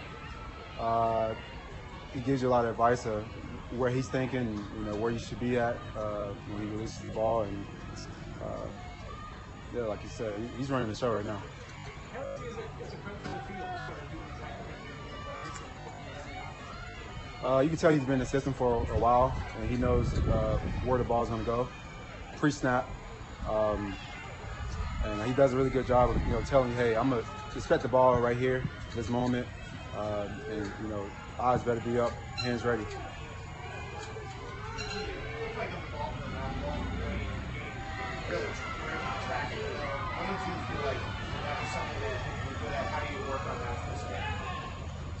I tracked it well, so that's something I could do. I made the catch, first down.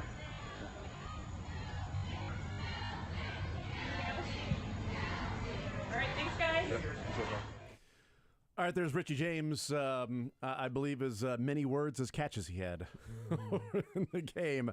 You know what? Go out and produce. That's what it is. Go out and produce. So Richie James stepping in for Nico Remigio, who had his shoulder pop out of place, dislocated shoulder. today at practice, and we'll still hear from Rashee Rice and Nick Bolton still. And Teicher and Matt Derrick both tweeting out that it'll be Jody Fortson to IR, as Andy Reid said there. So having his shoulder done, like you said, and there's no designated to return when you go on IR during training camp, so they'll knock him out for the year. Makes me very sad. I love Jody Fortson. That's a punch to the gut. It really is.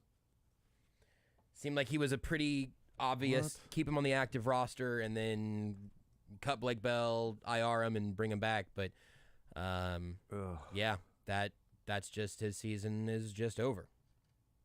I mean, just that really sucks. Makes me very sad. Fourth season cut short. And the season hadn't even started. It's always fourth season. So Fort's camp. Technically, fourth season never ends, so it is still ongoing. But it was Fort's camp. There is, a little bit of that thought we were talking about the keeping receivers and tight ends. I mean, maybe that opens the door for Matt Bushman, who's apparently been having a nice camp too. If they do want to look at trying to sneak 4 tight ends on, but that seems more likely to me that if they end up with 7 healthy receivers by the start of the season, you keep your 7 receivers, 3 tight ends, and 10 pass catchers in general. But man, every year Jody Fortson has taken another little step that just looks like he's going to be a real part of this offense. And shoulder dislocation, which also is what Nico went down with today. So different versions of it. And Reed said that Remigio's was popped back into socket and everything. So but man, apparently needing surgery and knocking him out. Which also makes sense to think about like a football injury. Pacheco's still wearing that gold jersey, not because of his hand, I imagine, but because you don't want to the shoulder. Bash your shoulder and everybody. As they were running back about, or a tight end. Man,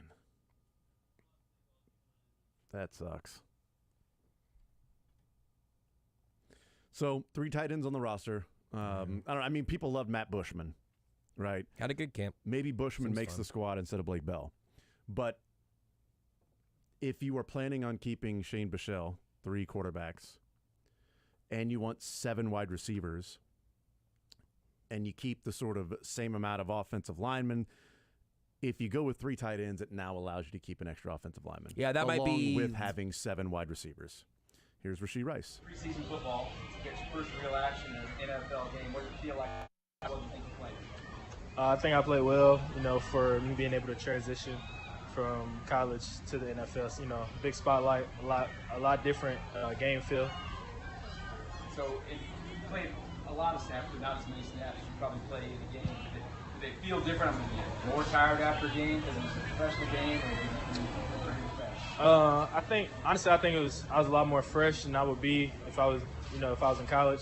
It's because we got a lot more guys that can contribute on the offense, as well as not everybody got to play as much as they normally would, and it just kind of let us be able to keep our pace and be able to take our time on the sideline. How nervous were you? I ain't gonna lie, I was a little nervous just because there's a lot of lights. The first game in the Dome, there's a lot of lights. You just kind of knew that you were the spotlight on the field. Like, even my first time running on the field, I knew that everybody seen me run onto the field by myself. So, yeah. How about the speed of the game? Was it what you thought it would be? I think practice is everything we do in practice translates to the game. So the speed we do out here is the same thing we went through in the games. What was the biggest surprise for you just being in that setting and getting out there? Just the whole thing, what was the biggest surprise to you or biggest takeaway? I would say not necessarily a surprise, just being able to go against, another team. I'm used to being in college and, knowing exactly who I'm about to go against. But, in the NFL, you can only really just watch film and try to understand the person that you're going to be able to compete against. But there's a lot of guys I've never seen before on the field that I got to, be in front of.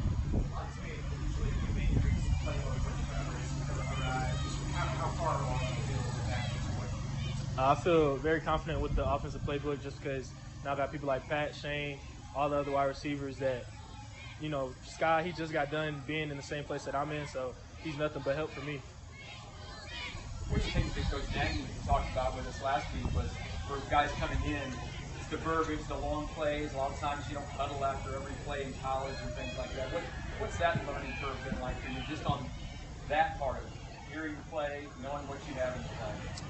Honestly, it's certain stuff that, we say in a long play that only a little bit of the play really stands out to me. So I just find different ways to, listen to certain words to stand out so that I know exactly what I have to do in my assignment. But that's been different from college. Yeah, huddling up's been different. How often did you huddle? In college, I didn't huddle one time. Yeah, unless it was victory. Right. Yeah. So then that is a different thing, but the adjustment's been good. It feels right. Yeah, it's been great. Like I said, I got a lot of people around me that's gonna make sure I'm staying up to speed with them. So as long as I'm doing what I got to do off the field, they're gonna make sure I'm doing what I got to do on the field. Rasheed, what have you thought of Nico so far? Nico Romihio. That's my boy. He been killing it. I mean, for him to go undrafted, hey, I don't really understand why, but he's gonna show everybody why he should have been drafted. Going from that system, from a no-huddle where you get signs and hand signals, all that kind of thing, and now you're getting to play from the quarterback verbally. Is that easier or is that harder? Honestly, I wouldn't necessarily say it's easier or harder. It's football, and I kind of feel like if you put your all into the football, it's all the same. You just gotta try to figure out ways for it to slow down and be easier for you. Coming in as a rookie and really mixing in with first team, second team, what has it been like working with Pat Mahomes and trying to get on the same page with him and trying to meet his expectations? Honestly, like I said, they've been a lot of help, so it hasn't been necessarily hard. The only thing that's been a little challenging is, the defense being able to hide disguises of their defense and then, moving and me having to run my route and be able to adjust to the defense and also know what Pat's thinking. Like, while the defense is adjusting, kind of thinking for the defense and thinking for Pat and myself. Couple more. How much better do you feel now? You've been here about a month now, camp wrapping up this week. We talked to you that first week here. Just how much better do you feel? How much more knowledgeable and comfortable do you feel? I feel really good. I'm very confident, ready to get this next game going. All right, anything else? Thanks, guys. Appreciate it. All right, so there's Rasheed Rice getting more comfortable, never huddling, not one time in college, nary a huddle, and he hasn't huddled in ever.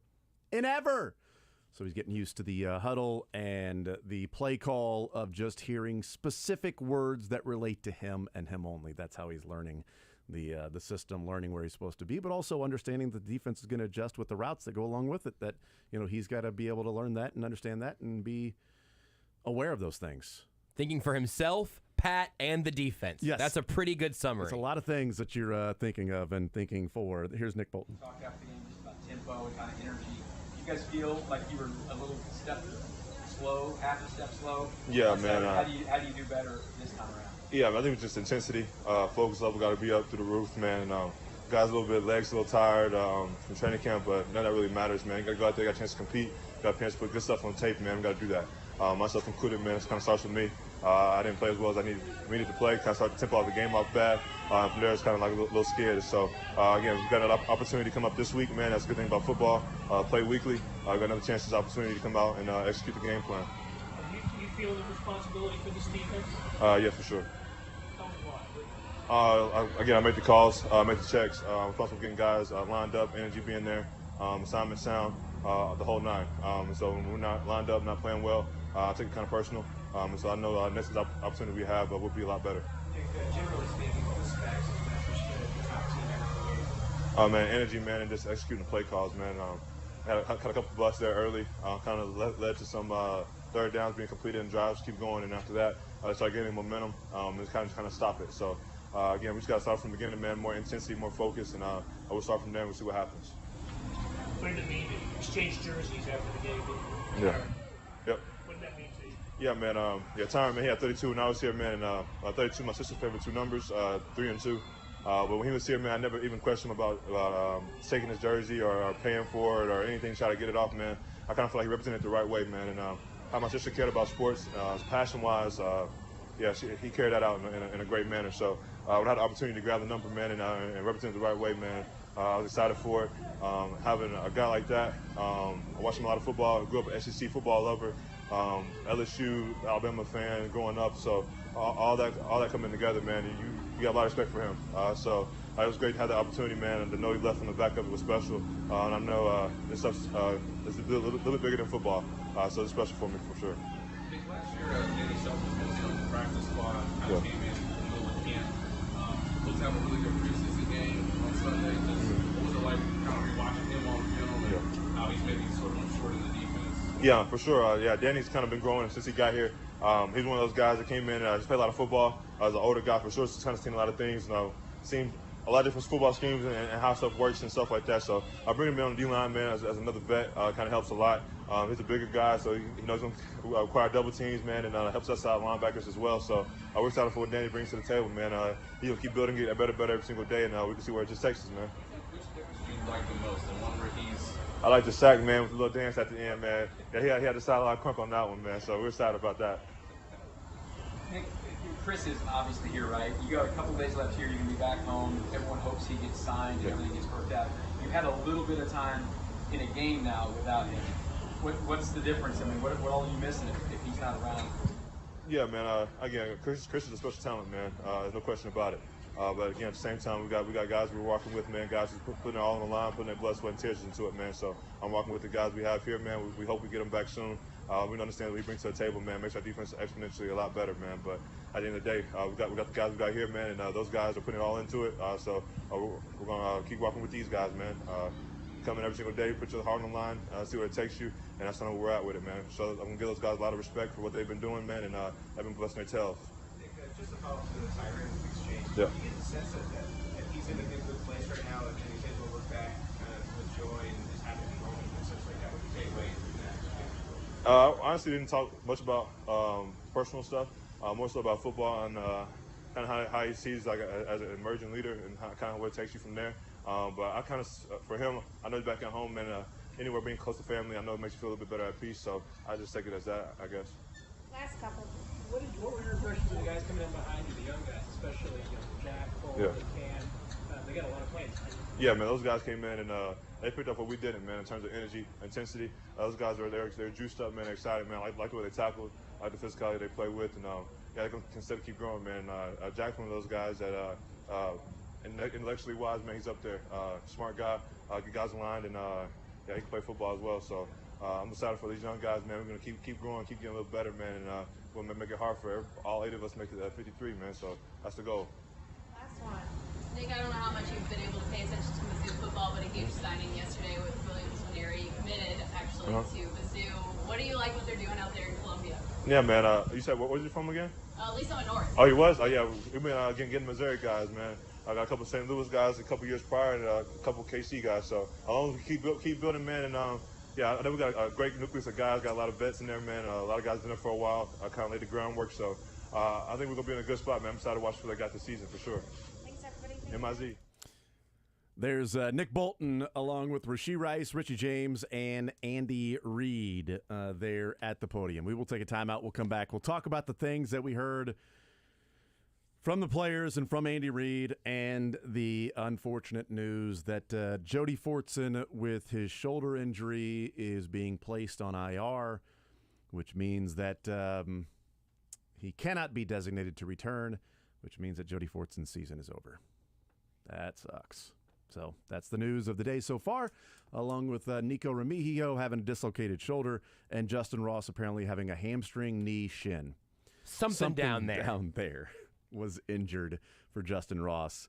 But you said Ian Rappaport. Ian Rappaport, while we were hearing from Nick Bolton there, tweeted about Justin Ross. This one does not appear to be serious. He should be okay. Some good news. So I am going to have to go through the grieving process on Jody Fortson, and it just makes me very sad. But at least 88 looks like he will not, I mean, obviously now will not play this year, but number 8 should be back out on the field for the Chiefs, hopefully relatively soon. So some good news and some bad news today. 1 out of 3 8s should be out there. We'll take a timeout. We'll come back. More Zone next.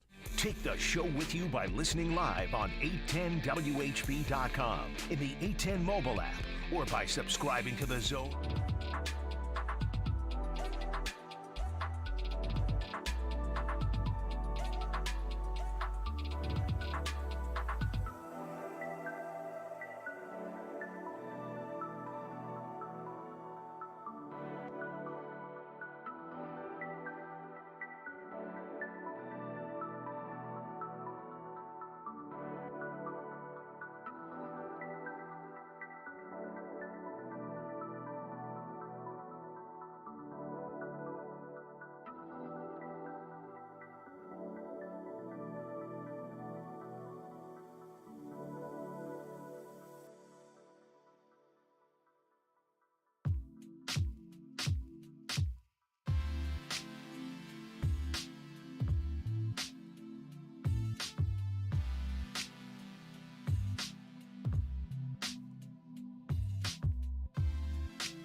All right, we continue right here on Sports Radio 810 WHB. Jason Anderson, Josh Briscoe, Drake. We will talk with Les Norman coming up at noon. Breaking the norm.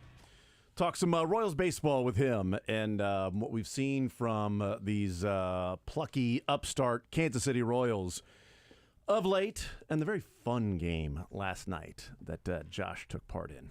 Took part in 32 ounces of Boulevard and a beer bat. In being there. Took part. Great. He was a big part of that one. He was cheering them on, rooting them on out there, and the crowd behind the Royals allowed them to have that comeback in the ninth inning to win 7-6. I should have brought my beer bat with me today. I'll bring You it really tomorrow. should have. I'll bring and it just set it up next to you. You could Oh, have put man. water in it. Yeah, it doesn't really. The one design flaw, the only design flaw in what is essentially a hollow wiffle ball bat with the top cut off that you can fill with liquids, the only design flaw is that your only option is to hold it. There is no, the cup holders aren't built for it. You can hold it between your knees. That's kind of what I did a few times. Great experience. Would recommend. Just, be prepared for that little notification to pop up on your phone from your credit card. Your purchase for $31.50 has been accepted. You go, that can't be. What did I buy 3 of them?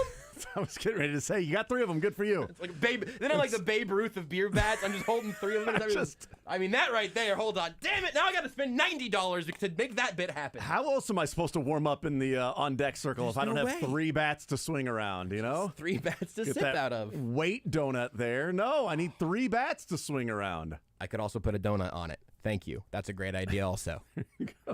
And you can hold it while eating the donut.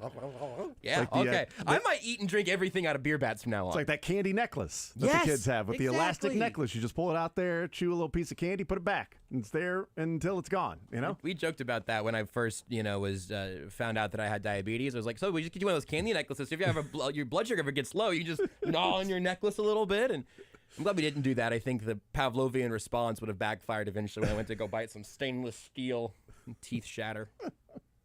I do wish you were just walking around all the time with a candy necklace everywhere. I'm going to have to get some. Is that a child? No, I got diabetes. Oh, yeah. Oh, okay. Yeah, no, that makes... I thought you weren't supposed to... This is like a Sugar, life alert, but, essentially. Sure, okay, that makes sense. You would know more than I. Blood sugar gets low, you got to bring it back up again. You don't want to have your blood sugar get low, Mm-hmm. but it's a delicate balance. So, does this mean that Matt Bushman has a chance of making the Chiefs, or does this mean that the Chiefs are now going to go with 3 tight ends now that Jody Fortson is done for the year? If you just joined us, Jody Fortson, shoulder injury that he's been dealing with early in camp. He is having his shoulder done, and they're putting him on IR. So you are ineligible to return from IR if you are put on IR during training camp without making the 53-man roster originally. So Jody Fortson's season is done. He will be a restricted free agent next year, so they could put the original round, since he was undrafted, would be like $2.6 million. Are the Chiefs willing to pay Jody Fortson $2.6 million? They probably wouldn't even put a tender on him at that point. They would just simply sign him. Work on a deal, Or he can go somewhere else. So there is certainly a chance Jody Fortson's season or a career is done in Kansas City. But they like him. Yeah. And I think he likes being in Kansas City. And I'm not sure another team would look at Jody Fortson's time and go, yeah, we got to pay like $2 million for that guy. Right. We got to bring that guy in for $2.5 million, as opposed to the Chiefs might offer him $1 million.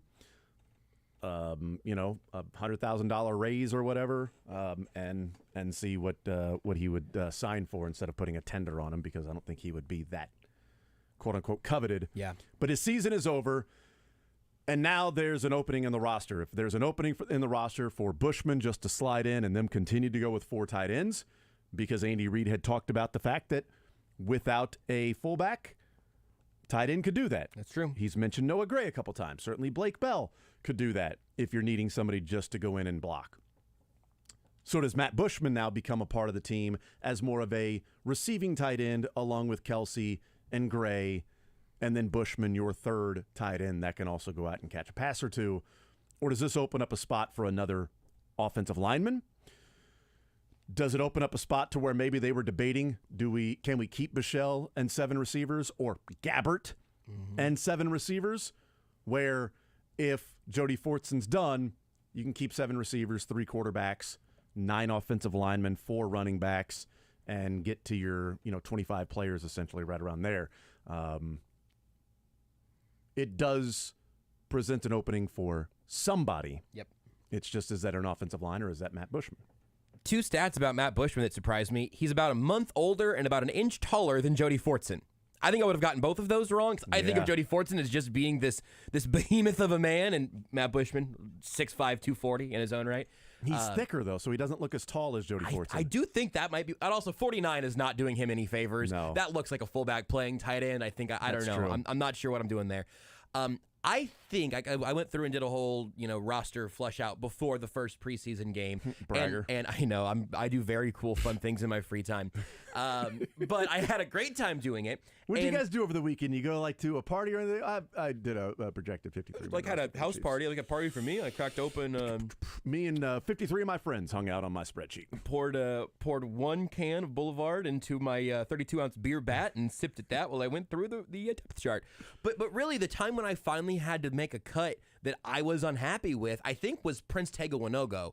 It was either him or Lucas Niang, though, because those two guys ended up being a little bit redundant. Wanya Morris is on the team, obviously, and he's the swing tackle you'd like to have there. I think I might be a little further out on Darian Kennard than the Chiefs are at this point, because those were kind of my last three guys for two spots on the O-line, was Niang, Wanogho, and Kennard. But Kennard, they're still developing. This is his first full year doing the guard-only thing, and so they think they've got him some versatility on the interior. Okay, so he's an interior guy. He gets an edge, and then you pick one between Prince and Niang. And I was bummed to have to let either of those guys go. And if you're now, I think that left us at 9 linemen, 9 O linemen, that is. And if you're able to keep 10 of them, you keep all of those guys. And the long-term project for Prince is he's gotten some reps and looked pretty good. I thought the O line at all levels of depth against the Saints looked pretty good. You got to adjust for the level of competition, but part of the reason we talked about this earlier, where Brett Veach said, "Hey, we will invest in the offensive line." They're also investing in the depth of the offensive line to make sure that if you do suffer 1 or 2 injuries, the season isn't derailed. It's why they, brought back Nick Allegretti as I believe one of the earlier moves of their offseason. It wasn't multiple years. It wasn't a ton of money, but I was a little surprised they got him back that quickly, and no other team was trying to just make him a starter. But all of that to say, I think some of those O linemen right now are the guys that I would have a harder time seeing slide down to the practice squad. Certainly Niang, because someone else is going to have liked him out of the draft. Maybe Prince, you could get there, but that's where I end up kind of falling right now. Well, I think what you start to run into, and this can also connect to Chris Jones. If Chris Jones plays this season on this contract, and they are in the cap situation they are, dealing with less than $1 million, if it comes down to where do you find ways to save some money and also build your 53, if you are confident to a degree that Wanya can step in for Donovan Smith and play left tackle, and you can find a partner, Prince Tega Wanogho can save you $1.5 million if you trade him. That's a significant chunk of change for somebody that's a backup left tackle that's not even a swing tackle. You would have to find a partner that would want him, that would be in a position of, hey, we need a second string left tackle really badly, and the Chiefs say we need $1.5 million saved.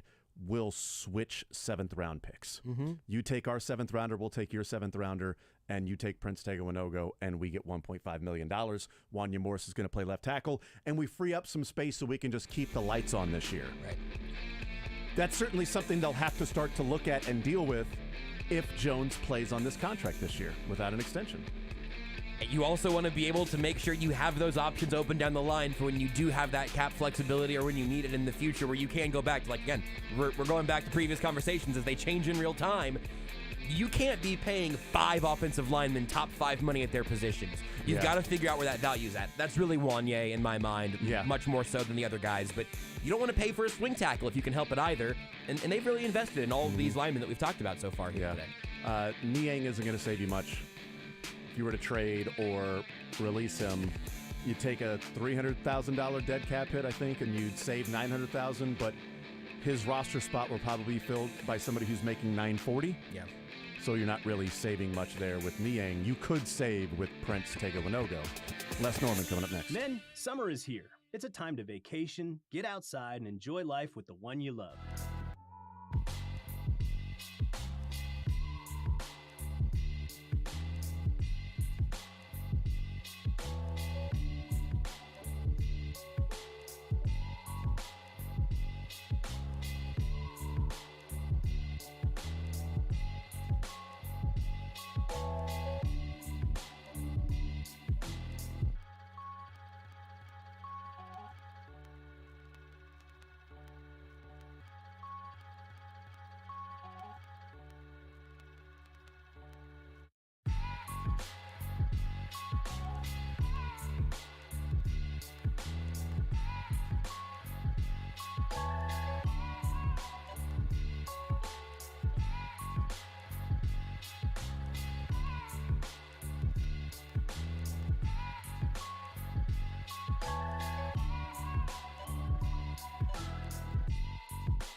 The Zone is brought to you by Guaranteed Foods, official sponsor of Family Mealtime. Enjoy healthier food, more free time, free delivery, and better value. Go to GuaranteedFoods.com. All right, we continue right here on Sports Radio 810 WHB. Coming up in the 1 o'clock hour, we'll talk with Adam Teicher, ESPN Chiefs Insider. Right now, hanging out with Les Norman. Breaking the Norm, presented by TruckMovers.com and First Federal Bank of Kansas City. Les, what is up, man? How are you? I'm good, man. I saw you yesterday at the golf tournament. You saw me? I saw you. So here's it. There's only like 2 holes left. We started on 9, and you come back across the street. So we finish up 7 and 8, so you go back across the street. But there was a big holdup. I had to use the restroom. So I come back, park it along the side, kind of where that fuel tank was. Yeah, absolutely. And so I sneak in that side restroom, come back out. I get in my cart, and all of a sudden I hear this voice say, I was looking down and making sure I had everything. I hear this voice say, "Oh, big gulps, huh?" And I look up, and you're standing there, and it was you. And I don't think you heard me, but I said, "Well, see you later." And I went around the side, but I think you'd just gotten into your car. But here's the thing. I was saying that to Mick Schaefer when he was leaving, and I heard somebody say, "Well, see you later." I thought it was Mick Schaefer. He may have said it, but I did hear somebody say, "Well, see you later," as I was getting into my car. I did the little pause that Jim Carrey does in the movie. He said, "Well, see you later," and I took off. But yeah, because Mick and I were walking, because we were in the.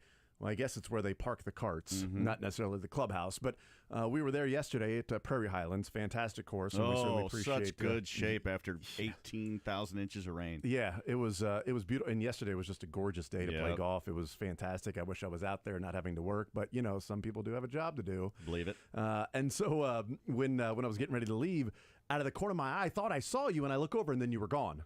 And I'm like, oh, well, I said, maybe. Well, see you later. I mean, no, but like when I was in like the structure area, and I'm like, oh, well, maybe I didn't see him. And so then Mick and I were leaving, and I wouldn't have guessed that was you because I didn't know if I actually saw you or not. It looked like you. Yeah, I had to get out of there because I had to go back across the street, and both 9 coming in and 7 going out. There's this really big pond there. And there was a big holdup of golfers, so we had to wait. And Bluma was one of my golf guys. I golfed with the Hurricane, Larry Van Zant, nice. Tom Pettyjohn, or Pettyjohn Motors up there in Bethany, and then Bluma, who is anytime you get to spend with Jamie Bloom is amazing. But he brings his fishing rod in his golf cart, and so we had to wait. So he was just fishing the pond, and he actually had a 1.5-ish pound bass on. He'd go on just a rubber worm. He'd caught one, but it lost it right as it came up. But yeah, so I had to get back and watch Bluma fish. That's amazing. Until we teed off. It was great. That's amazing. He keeps his fishing rod in his bag just in case you're next to a pond and you've got to wait for the group in front of you. Absolutely. He showed me a picture of it. He caught like a 3-pound channel cat in Chicago last week. While he was waiting while golfing. Did he dress it there? No, he'd let it go. Like they enjoyed some nice bass on the 17th hole. Some delicious bass. That's a delicious bass. Even though he didn't. Yeah. So yeah, it was nice sea bass. It was a blast, man. We had a great time, and again, the Hurricane, man. I just love that guy, and just the 4 of us. I golfed the best round I've ever had. Really? Yeah, it was awesome. It was good. I saw Briscoe once at the spread table, which it was great. Good. I made my run over there to get the to get my pizza, and I felt a strong hand on my back, and I was like, "Oh God, who's this?" And turn around, it was Les's smiling face. It was. It absolutely was. Very happy to see him. But I do want to say this, you felt the hand on your back, and you saw only one set of footprints. That's exactly right. And like, oh, Les, finally, you're going to carry me. Thank you. When I carried you. He's been carrying this show for a while. I would have if I would have known you needed it, but it takes a lot. And being both a golfer and understanding and being here on Sports Radio 810 and part of Union Broadcasting, all the people and everything that it takes to put on that tournament, and 144 was a full tournament, and the people at Prairie Highlands are great, but let's make sure everybody here at Union Broadcasting that put that on. I mean, from everyone that we know and all of you guys being out there, the interns that were out there, and everybody that just puts that event on, it was just an incredible, incredible job. Thank you to everybody here and all the listeners that participated as well, man. It was a beautiful day, and whoever ordered that weather up. Thank you. Thank you. It was great. I'll go ahead and say it, Les. You're welcome.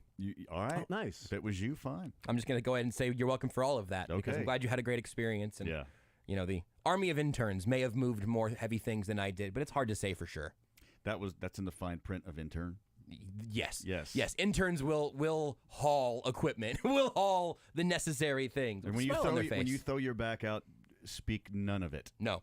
And, I mean, there's a certain age cutoff where it's like, I'm an old man now. These young kids are out here just throwing coolers around and all of that, and I'm trying to get my walker. Slinging the water. You're 26, 27. I'm like, oh, man, how do you make it out of bed in the morning?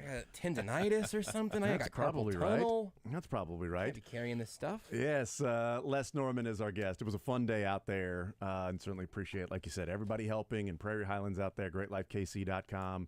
Again, 810. You can save a little money, but Great Life KC is an awesome spot with all of the different courses that they have. So we love them being a part of the station as well. Where do you want to start, Les? With last night. Wait a minute. There was a bunt walk-off last night. You want to start with the bunt right there? Start with the bunt walk-off. Let's do it. Let me just a quick little favorite text. Was it a text or a tweet that we talked about? Yes, the text line from earlier in the show. I was coming in and I heard it. You and I are both the same, Briscoe. There's genius in some of these texts and tweets. Right. The firemen have turned into the arsonists. Yes. Outstanding, whoever you are. That So was true. because I was thinking about, man, this middle late relief, this has to stop.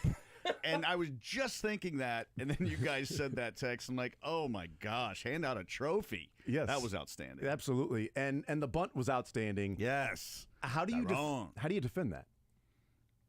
With a walk-off? You don't? No, I mean, like, if you get in that situation again, and we've seen it already a number of times with Blanco or Taylor or whoever laying down the bunt, I'm just genuinely curious with one out in a game and the winning run on third who's fast and a guy who can handle the bat, how can you defend that to keep that guy from scoring? The problem was with a first baseman, when you charge and the bunt's not right at you, you have to go to either side, field it, then come up and make an off-balance throw. So you're done. So in that situation, the first baseman's got to be charging in, and then at least you're moving your feet, but you're also a little bit set where you can then shift with a quick reaction. And so that bunt was so well placed. Yeah. And mechanically, it was very sound when he bunted it, and it was to the left side of the first baseman who kind of fumbled and couldn't obviously get there. So, yeah, it was. I love the call. Mm-hmm. I don't think you should like rely on the bunt all the time. But if you're like, well, this is a new generation, it's a new game, and you just can't do it, I think you're really cheating yourself of opportunity when you've got guys on your team that can bunt. So, yeah, I love every part of it. I love the fact that the Royals came back.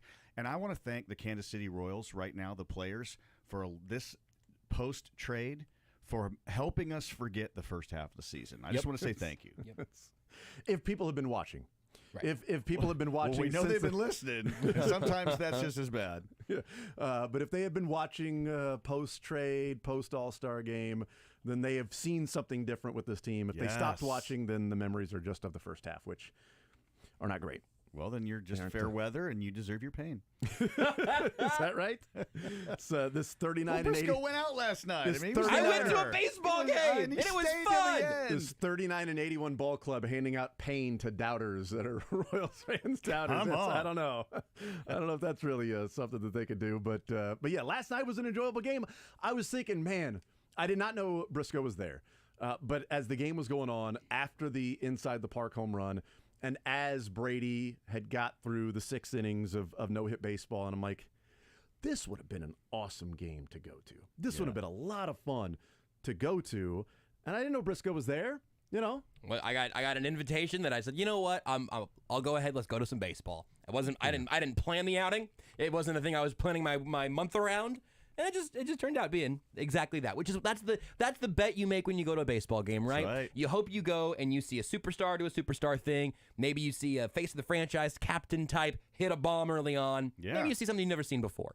I don't think I've ever seen an inside the park home run in a Major League Baseball game. Plenty of little league games, but never in an MLB one. And usually that one in the Little League game was a ground ball between the first baseman's legs. That's right. There's no errors in the scorebook in Little League. Yeah, that's right. It was a Little League. It was a Little League home run. Yeah, which we will. Let's talk about. Don't that. take it from me. I don't want to ever see that error corrected. Yeah. Okay, we'll just move on. I actually do kind of want to. I actually do kind of want to know what you thought about it. Finish your thought, though. I don't think I've seen 6 no-hit innings of baseball. If I've seen them, it's been a long, long time. That's what it is. That is the bet you make, is that maybe I'm going to go to see. I'm going to spend some money, go to a sporting event, and get some good memories, some good vibes. Maybe a beer bat, and see something I haven't seen before. And the Royals came through on that last night. And I feel very fortunate because I know a lot of people have been to a lot more games this year than I have who have seen a lot less fun stuff like that. It was just a blast. Well, in the first half, after they'd come back in the top of the ninth with 2 more to take the lead, it's a mass exodus of the people that didn't leave in the first mass exodus of the 6th and 7th inning. Like, okay, they won. That's great. And you're not seeing as much of that because this is an exciting team, and we can get yourself over the win-loss record. I mean, we went out to the first game of the Cardinals. My youngest son, my bride, and I went out. And forget about the crying kid in front of us and the family in front of us that let their 3-year-old climb on everybody else's lap. And the sounds like you didn't forget about it. No, and the teenage girl right to my son's left who Salvi hit a foul ball, and she's like, "Oh my gosh, that's Salvi! He's hitting a foul ball. He stinks." And the next pitch, he hits a home run, and woo! Yeah, I knew it. I'm like, oh. This is why I watch games at home, right? But they won 12-8, and they kept going, and even though and you sit around people like that, and the air that night wasn't moving, it was 104 Kelvin, and it was brutal. But you stay and you watch, and it's fun and all that. But they post the standings, and my bride's looking like, there are that many games under 500, and I'm like, yes, sweetheart, but we're gonna have a good game tonight. So again, she's been with me since day one, so she's also watching and understands the whole thing. But the point of all that is, we got to see 20 runs and home runs by the Royals, and Bobby Witt hitting a line drive leaning out of the park. And this is an exciting team that makes you forget about the negative, and it's not just an enjoyable night. And you guys can expound on this. It's not just the enjoyable games, and it's not just the consistent thing, but it's really making you look to the near future instead of another 20 years of when they're going to be good again. But because it's not the case. If they stay with this, it's going to be good. And Bobby Witt Jr., 4 more hits and exit velocity and great things.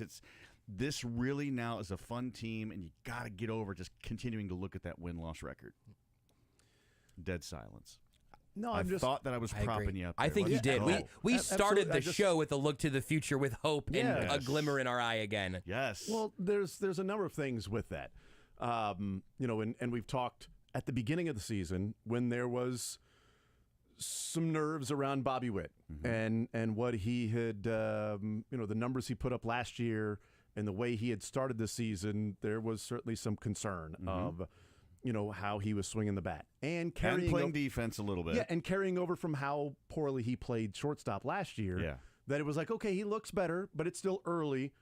And now we see how much better the defense is, what he's done at the plate, and a genuine superstar is budding in Kansas City. The incredibly rare speed-power defense combination that you just don't see in baseball all that much. A guy can be an amazing glove, but he's probably not going to offer the power. A guy can have power to hit 30 home runs, but he's probably not going to offer you 50 stolen bases in a season. A guy can offer you 50 stolen bases in a season. He's probably not going to be able to hit 30 home runs. And Bobby Witt is able to do all of those things, and he has just been a different level over the last month and a half. And I want you to add youthful exuberance. There's a joy in his game that is relevant to his age, and that's what the city in baseball, that's what this team needs. At the end of the inside the park home run, when he slid across home plate, he didn't pop up and pump his arms.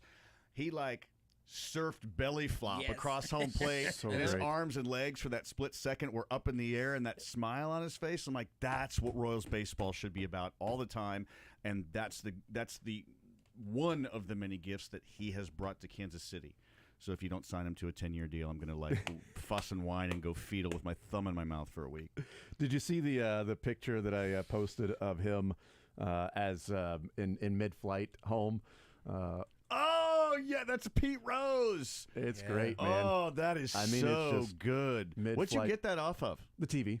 Oh, you shot that on your own screen? Yeah, well, I changed the colors and stuff and did different the backgrounds. No, and, you had Ben help you, didn't you? You had somebody help you. And darkened the background and made the blues a little brighter. I need you to send that to me, please. Yeah. I want you to text that to me. We'll do. Yeah. Back tat, you think? Just Bobby Witt just sliding across your upper back? Yeah. You know, the next time I have some people that are like counselors on the show, I want you to go see them. I don't want to. I don't want it. I just seem like you might. I don't know. I mean, I've had I've had worse tattoo ideas. But I won't back tat that's that, right. but that's a good picture. That's well done. I captioned it by he was flying around the bases.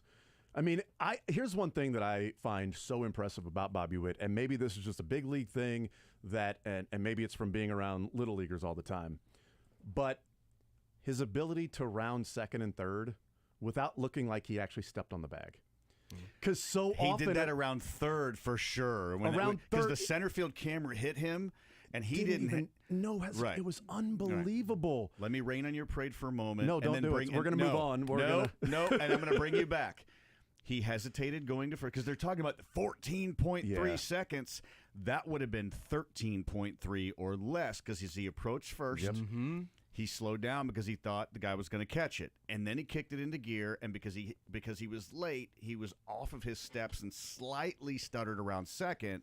But then he hit his stride, and from second base to home, when he just hit with that left foot, and it was like third base was like an inconvenience to him when he hit it and rounded it. So smooth, so fast. What a joy to watch someone be able to do that. Yeah, I mean and even on the I think it's part of the strategy and the technique of running down the first baseline when you're trying to beat the throw to hit the front part of the bag. All right, Rex talks about it all the time. Yep. Anybody that's been any little bit of speed in their life in Major League Baseball, when you get down there, you don't want to hit the middle part of the bag because, one, you can get injured. Two, it takes you a little bit longer to touch the middle part of the bag. And when it's, you're talking about milliseconds, the first part. Yep. And Bobby Witt to have the 30.3 feet per second sprint speed and lunge and hit the very front part of the bag on the infield single. He's not only fast, but that's part of just the skill of being able to time your strides while you're that fast and rounding the bases. He does it as well as anybody to where it just simply looks like the base is where his foot would have been anyway. Yeah. As he's running. You mentioned there was maybe a little stutter step around second, but that was as he got to first, it was like, okay, he caught the ball. Oh, wait, he didn't. Now I'm sprinting. And now you just get to see Bobby run. Yeah, and that's the little bit of the youth in him still. You kind of, he's going to catch that. Keep going until you see it caught for sure. But other than that, man, I mean, another 4 for 5 night, and just watching him even do the little things. And I just want you to know this dad's really proud of you too for seeing that. I'm not really crying, folks. I'm messing around. But you'll know when Les is really crying. It will happen. No, yes. But even as you guys watch the intricate little details of that, not just the 4 for 5 and those things like that. It makes this daddy figure proud. I've always wondered, or not even wondered, but it's just been it's one of those where you see how fast he is and how good he is with the bat. That, I mean, how can he bat like 220 when he should have so many infield singles? And he has 2 of them last night, like 2 infield singles. But how many lasers has he hit that have been outs too? Right, exactly. Yeah, exactly. But it's like, he's gonna steal some hits just by Suarez knowing it's Bobby Witt. Yep. I gotta make a tougher play than maybe if it was, let's be honest, Salvi. People can go a little bit slower because Salvi isn't sprinting down the first base line, nor do I want him to. I don't need him pulling a hamstring so he can get thrown out by 3 feet instead of 7. Okay, when I don't need that. When you watch the next time Bobby Witt Jr. comes up to bat, if you're at a game or they show it, watch how your infield positions themselves because usually your middle infield goes into emergency positions. They're like, okay, well, if he hits it here, I'm going to have to give it to him, but this is my best shot. And so they're playing out of normal position because he can do so much. Yeah. It's really cool. It's such a we've talked about it throughout the season, and I think we're seeing it as of late, especially the last 18 games they've played. But it's a team that when they were losing a lot of games, a lot of games, we had talked about, this team, even in the 8th, the 9th inning is still, you can see the intensity is there. You can see the want to win. They're losing, but they don't seem to be quitting halfway through the game or towards the end of the game. They're competing. Right. The whole time. And I know, and I mentioned a couple times, I know that sounds very simplistic and basic and, oh, cool, that's very Little League of you. Let's get your Coke after the game and a hot dog. But I think there can be a tendency for a team that just loses a lot to just accept the fact that, well, we're going to lose. And this is what we do. And it's okay because we have no pressure this season at this point. We're already out of it. But this team kept doing that and kept doing that and kept doing that. And now it's starting to show with how they're playing and what they're doing late and tacking on runs when they need to tack on runs. This team is 10-8 in the last 18 games. Now, there was a 7-game winning streak in that, which is doing a lot of the heavy lifting.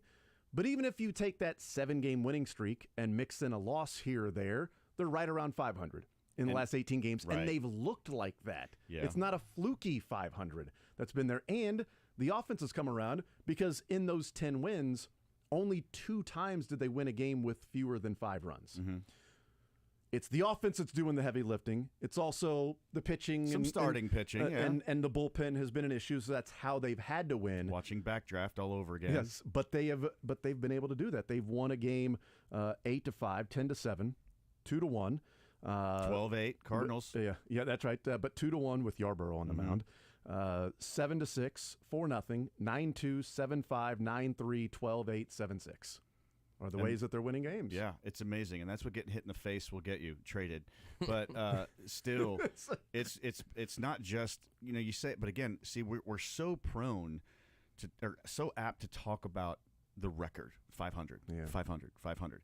If this was a team that was flirting with a wild card or leading the division, then you can talk about the record all day because now you're watching game by game. And sometimes with a good team where they're going to be good, you can get lost in the expectation of everything. And then the actual good play you just get more pushed to the result. And you don't enjoy the game as much because it's expectation over joy. What we're talking about is a team now that is fun to watch. It's good baseball. And yeah, the bullpen or this or that can come into play, but they're in every game. There's hope in every game. And again, it's really good baseball. No longer do you need to protect Bobby Witt Jr. You don't have to put somebody behind him that's going to protect him because he's going to hit something hard. He's going to do something good. And that starts to take away when something bad does happen, an error or a pitcher gives up a few runs or something like that. There's still hope. You still stay in your seat. Absolutely. You still tune in on TV, and you're still apt to watch because something good's going to happen.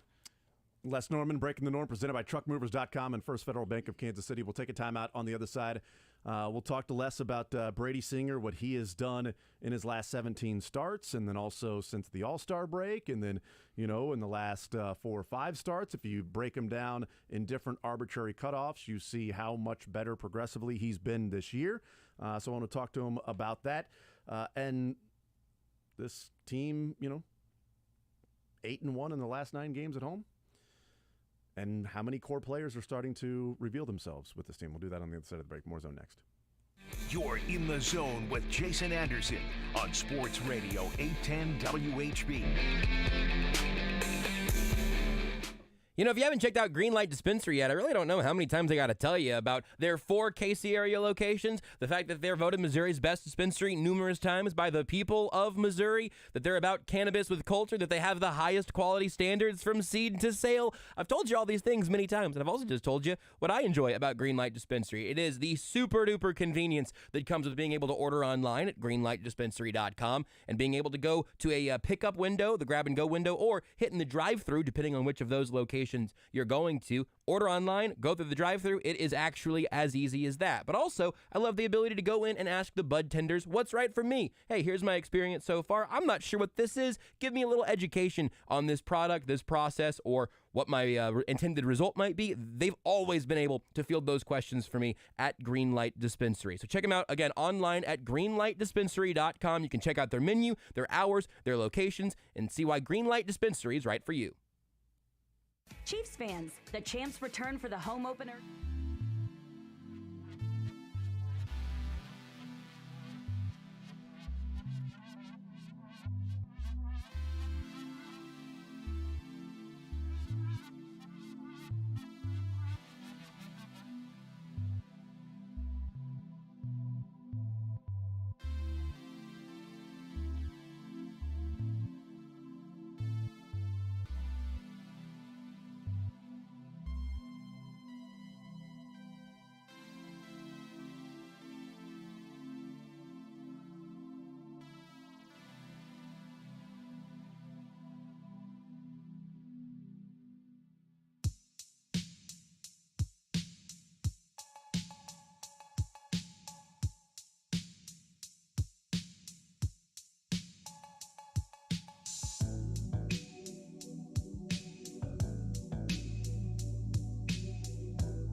All right, we continue right here on Sports Radio 810 WHB. Jason Anderson with you, Josh Briscoe, Drake, Les Norman hanging out with us, breaking the norm. Presented by TruckMovers.com and First Federal Bank of Kansas City. All right, let's talk about Brady Singer last night. What he did last night, but also what he has been doing so far this year when he struggled out of the gates and was really bad. I went back and looked at the last 17 games that he has pitched. A fun arbitrary cutoff. That's great. It's 102 innings pitched in his last 17 starts with a 3.62 ERA. Now, David Lesky at Inside the Crown also did a couple of other cutoffs. Said go back to the last time his ERA was sitting above 6. Since then, he has a 59 innings pitched and a 3 ERA. And since the All-Star break, he has 41 innings pitched with a 2.8 ERA. So as he's continued to pitch later and later into the season, that, well, over this amount he's got a 3.6. Over this amount he's got a 3.05. Over this amount he's got a 2.85. It's getting better and better and better progressively throughout the year. I don't know what it would take for him to end with a sub-4 ERA. I think it would probably take a lot more outings like he had no-hitters last night to be able to do that. But what are you seeing from Brady Singer now as to this guy reinserting, I think, himself back into the conversation of, do you have a core piece? Last year, or I guess entering the season, right, we were talking about, well, you got Vinny and you got Brady Singer. We'll see if you have anybody else. And then as the season was going along, it's like, well, you can't talk about Brady Singer anymore because he's been bad. Right. Now he's played his way back into the, well, you got Bobby Witt, you got Vinny, and you got Brady Singer. So is this just a guy struggled out of the gates? Maybe it does all go back to the World Baseball Classic. What are you thinking with how awesome Brady Singer has been since the break in his last 8 starts and his last 17 starts? Yeah, I think the first part of the season you can talk about the World Baseball Classic, but if we're still talking about that in August, then we're just trying to heap some excuses on him, and that's not legitimate. So I think like last night, what you see is he's not working the middle of the plate. He's not nibbling because he's forcing guys to swing and miss or hit ground balls, fly balls, things like that. He's getting guys off balance. And as soon as you get even good hitters, even the best hitters, in their head, and they're starting to swing at Brady's pitches, and he's working ahead in the count. And Brady Singer likes to work quickly anyway.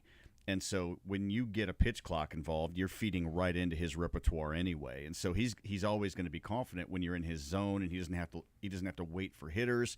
And when you have to wait for hitters, then you start thinking, and then you get out of your zone, and so all those things come into play. So I think the big 2 things for last night are he's not in the middle of the plate, absolutely, and he's got some swing and miss pitches, or it forces you to swing at his pitch, even if the strikeouts aren't super high, and your defense is confident behind you. He's confident in his defense, and there's humility in that. As a pitcher who, no, I want the strikeout, no, I want this, I want that, and so then you start over pitching. He's trusting the guys behind him to play good defense. And so that's why you go through 6 innings of no-hit ball when you don't throw 104 miles an hour. I mean, I was watching the late-night Orioles-Padres game last night, and you've got this pitcher for the Orioles who's 6'8", 285, and 87% of his pitches are coming from a release point of over 7 feet in the air from the mound, which then add that extra rise. And he throws 102.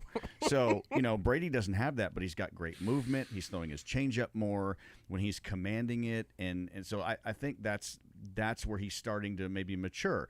So are we going to have another conversation if the next 2 he gets stubborn and decides, well, I'm not going to go back to my changeup. I can survive on my fastball and my slight little slurve. Mm-hmm. Then it's not going to work. And so if Brady Singer would stick to the model of last night, doesn't mean he's going to throw 6 innings and no-hit ball every time, but he's going to give his team a chance to win. So be humble enough to trust your defense. Throw your off-speed more, because it only makes a fastball that runs so much even better, and that gets in hitters' heads. And so those 3 things are going to help him to excel. And, who knows? Is Brady Singer going to be the guy that says, okay, well, you hated me when I wasn't doing well. Now you love me. And so is he going to take that into his pride and say, well, as soon as I'm a free agent, I'm gone? he should be the guy that sees this middle and this group of core guys that seems to be growing, that we've been talking about, the core. If he would step into that and say, I can be a big part of this when I see what I can do, then the sky's the limit for him. So I'm not surprised this last 17 games when he's doing what he's doing, but he has to continue to stay in that zone that he's in. You mentioned like the thing that I saw being there, and I'm on the third base side, so you guys saw better pitch location and pitch movement than I did. I have no idea what his location was actually Looks like a strike from here, Blue. I did my share of heckling. I didn't even know the facts to yell at the umpire. You know this, but what is the same phrase that everybody hears when Angel Hernandez is behind the plate? It's just, I think, come on, Blue is typically look like a strike from here, Blue. Yeah. I mean, that was a ball. So I wasn't arguing balls and strikes, but even knowing that Brady Singer will work quick and that the pitch clock was speeding all of that up too. His first major league game I've been to with pitch clock. But even then, there were these sequences where it wasn't quite a quick pitch, but it was like he was exploding out of his like rest step before getting set and going everything bang, bang, bang. And he varied it up a little bit, like to see him do a tiny bit of playing around with the timing is fun. But what it felt like to me was, I got it today. Yeah. You're ready, right? Because here we go. You see the confidence. He was the aggressor in that sequence. And the times when I begin to lose my faith in Brady Singer is when you sort of where the face droops a little bit and everything is like a little too surgical perhaps. And last night, man, it's the first time, not the first time in his career, but the first time in a little bit that he's just gone out there and, to use one of my favorite terms for a above and beyond starting pitcher, he looked like a horse. Like he was just ready to be the quick-paced power pitcher that puts you on your back foot. Not literally in this case, I guess.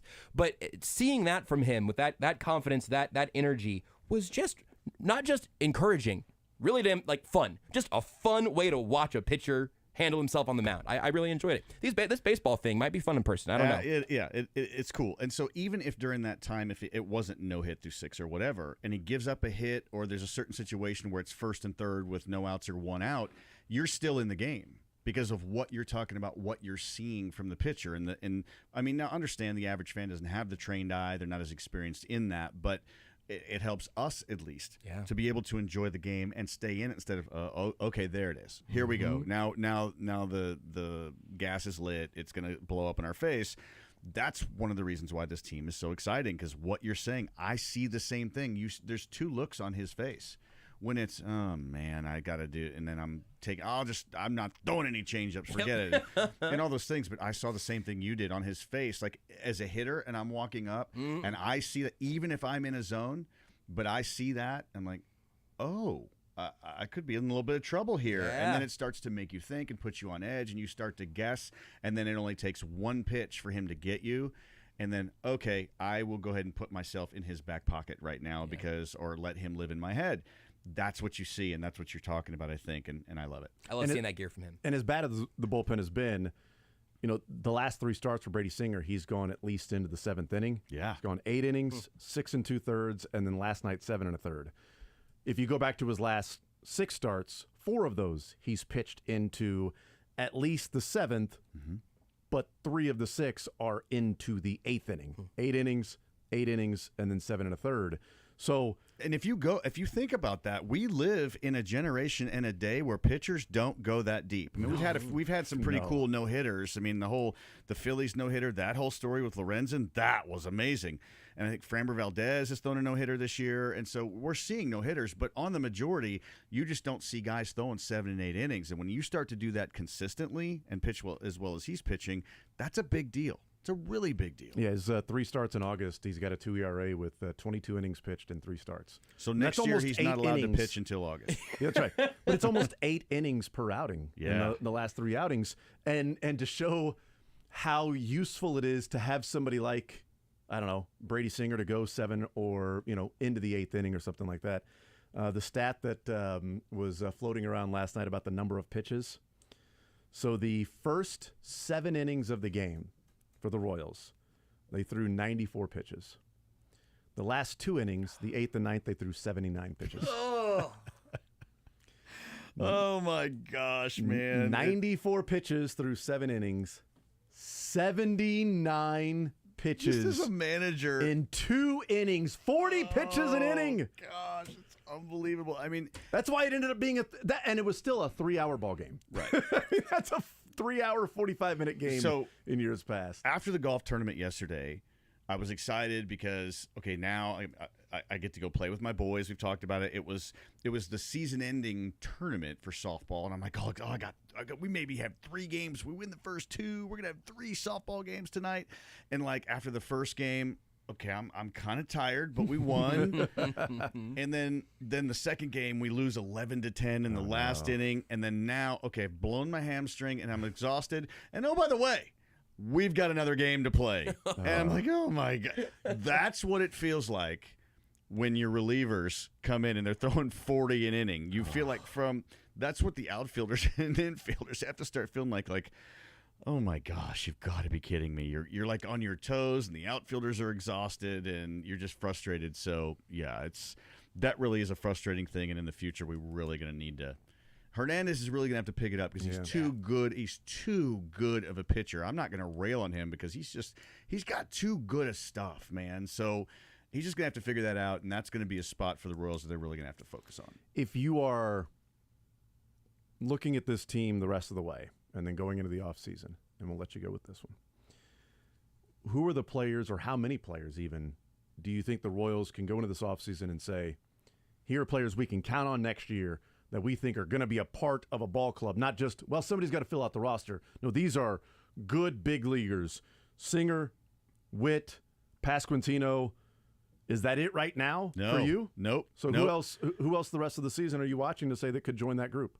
Remember earlier when we were talking about how Franco and Witt should switch, and Garcia is your shortstop, and Witt, I mean, that's the switch.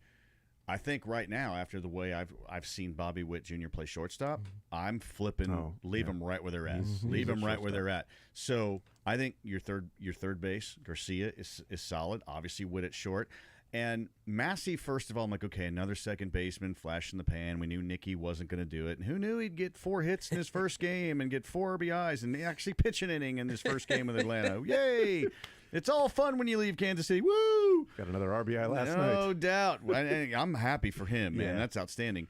But seeing the way Massey has started to put together the at-bats and show power, every big leaguer that ends up being good that's not. I mean, Bobby Witt Jr. is the exception, the superstar. But as you break into the big leagues, you need to have your season and your time to get through and learn how to be a big league hitter and adjust in the big league chess match. I feel like Massey still work to do, but he's now done that.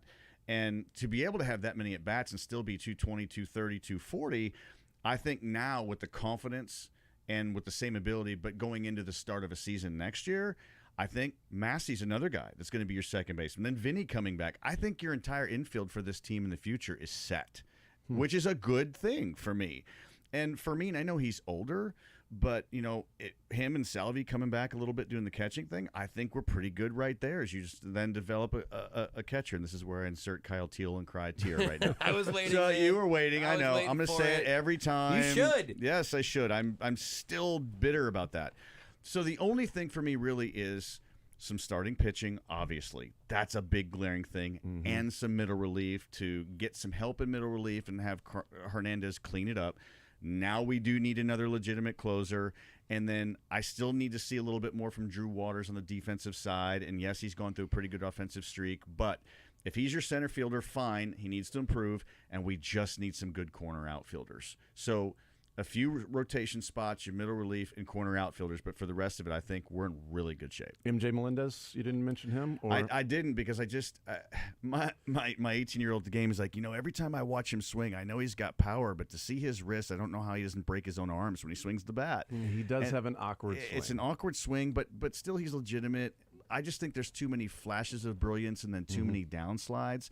So I think right now he's got to be your backup, or he's going to play if you don't have anybody better. He just has to show me more to be a legitimate everyday player. As I say, it's a crucial month and a half for him. It really is. It's been 25 games since the All-Star break, and he's OPSing at 870.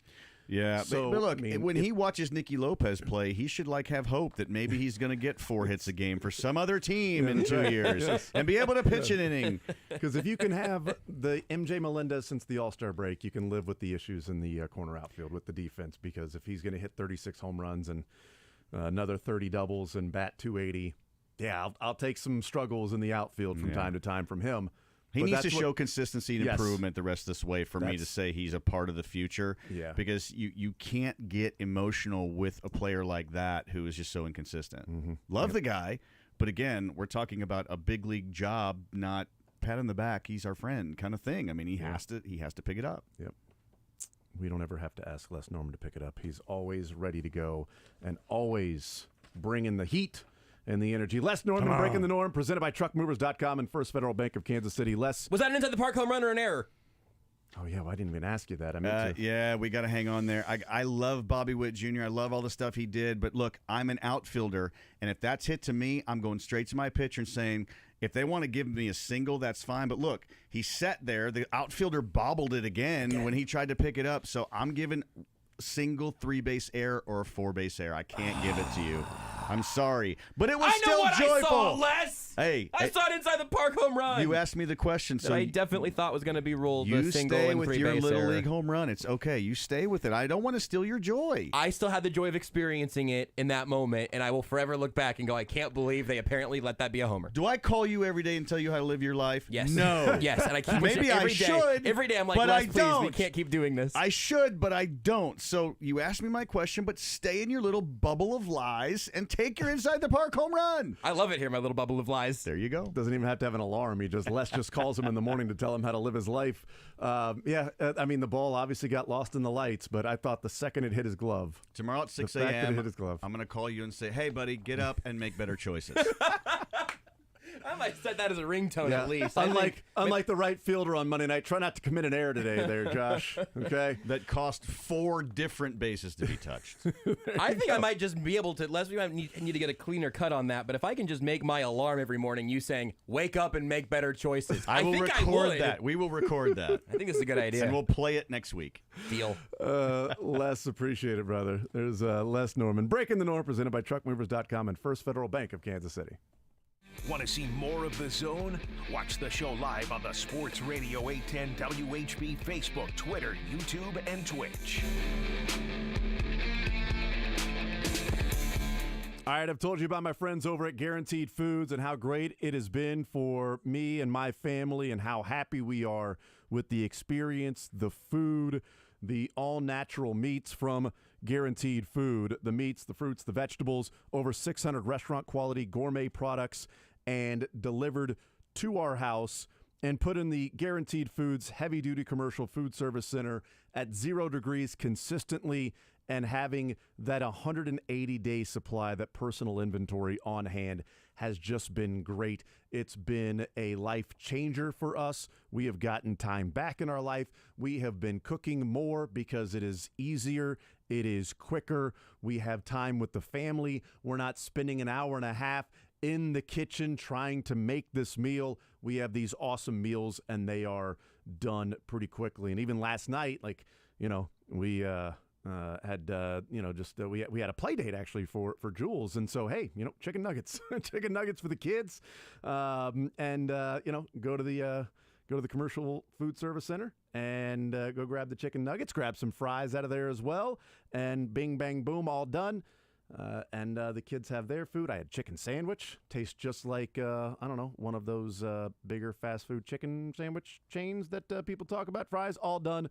It is great. The full span of Guaranteed Foods, from making dinner from frozen and cooking the meat to heating up meals with ease and serving, it is all great. Give Guaranteed Foods a call, 913-888-5000 or guaranteedfoods.com, and see the difference they can make in your life for your family with the great customer service with Tom Williams and his team they provide, and the great food, and fitting it within your budget so that you've got all of it right there, and it is high quality, top of the line, nutritious, it's healthier, it's quicker, it's awesome. Guaranteed Foods, 913-888-5000 or guaranteedfoods.com. Guaranteed Foods, the official sponsor of Family Mealtime since 1958. Kansas City Monarchs fans, don't miss Bobblehead Night, Friday, September.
The Zone is brought to you by Guaranteed Foods, official sponsor of Family Mealtime.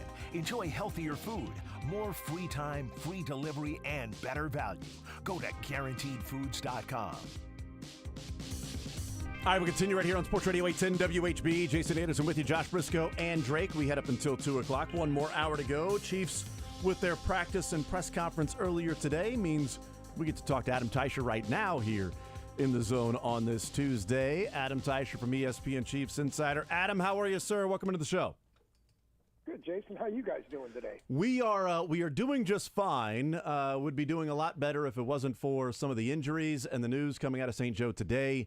Injuries to some wide receivers, and then the Andy Reid news that Jody Fortson is going to be placed on IR, which ends the Jody Fortson season before it ever got started. So today at camp and practice, what did you see, and how serious do you think some of these things are? Yeah, well, Jody Fortson, as you say, he's out for the year. That's serious.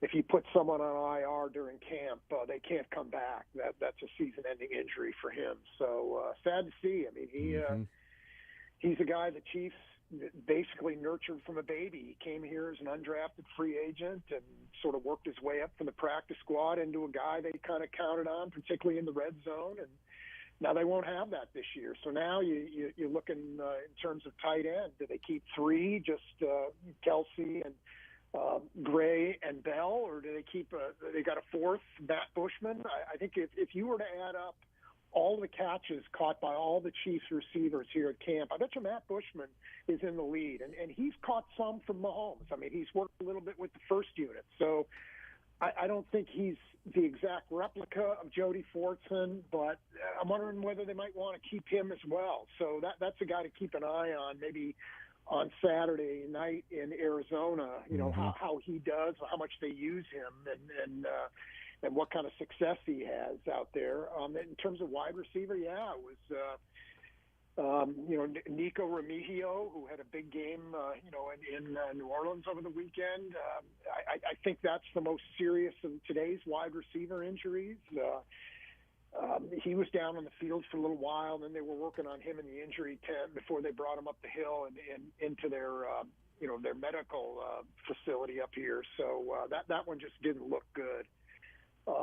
The other two, Amir Smith-Marset and Justin Ross, don't look as serious. Those two guys, I think, have a chance to make it back in a relatively short period of time, but that's just the way it looks from what we saw out there. But I didn't see either of those two guys get hurt. So, but certainly Remigio, who probably had a really good chance to make the practice squad. This is, this might have been a guy, and he still could. I mean, I don't mean it's over for him. He still could develop into somebody who can, eventually play for the Chiefs. But I thought he would have been good depth on the practice squad this year, and maybe that still happens, but doesn't look good right now. Yeah, because the dislocated shoulder, there are certainly different degrees and severity of even the same injury. But Jody Fortson dislocated shoulder, and he's on IR. Nico Remigio dislocated his shoulder, and we'll see what the severity is with that. Hopefully it's not as bad. And you know what? If they put him on IR, I mean, they would have liked the depth. But if they continued him playing, and if he kept making plays like, again, today, the play he gets injured on, he's making a diving catch down the left sideline and makes the catch. And then as he comes down on his left arm, shoulder pops out. And if he had another game against the Cardinals where he played like he did last weekend, I mean, who knows if they even get him to the practice squad or not. We joked yesterday on the air, Adam, and I hope I didn't jinx it. But, we joked and said, so what's the injury on cutdown day for Remigio? Is it a toe? Does he have a turf toe or something? What's the deal there? And then, of course, today it's like, well, I didn't expect it to have an actual injury. But he's looked really good in camp, and he looked good in that game that, maybe he would have been easily, ended up on the practice squad. But this may be the way that you keep him on your team for another year at least, and then figure out what your wide receiver numbers are next year. And hopefully he can stay healthy next year if he's on this squad and looks as good as he has so far.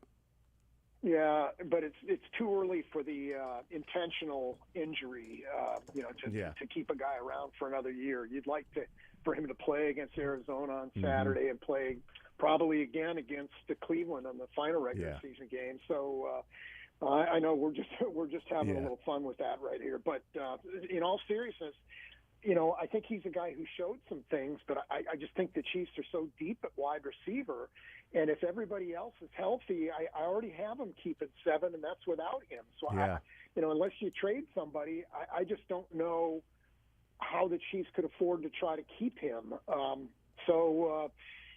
That's the thing. That was the dilemma with him. And, I still think it's going to be a problem unless he's significantly hurt and they put him on IR. I think that's going to be a problem with him, keeping him around, because they just have too many bodies ahead of him right now at his position.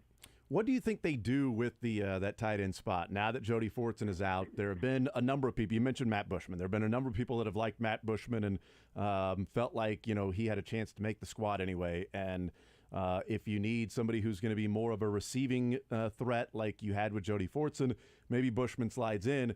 Or does Jody Fortson and that injury open up a roster spot for, let's say, an extra offensive lineman to keep 10 of them if you're keeping 7, wide receivers and no fullback, and if you're going to keep Michel and Gabbert as quarterbacks, do you think they stay with the 4 tight ends because they don't have a fullback, or the 4 tight ends were because they had Jody Fortson? And it doesn't necessarily mean that just because you've got 4 tight ends there that you're going to keep all 4, regardless of who the names are, pieces on a board that, no, if it's not Fortson, then maybe it's another offensive lineman they can keep. Well, if you're going to keep 7 wide receivers, if that's indeed what they do, the math gets pretty tight at all the other spots. And I think they're going to keep 4 running backs.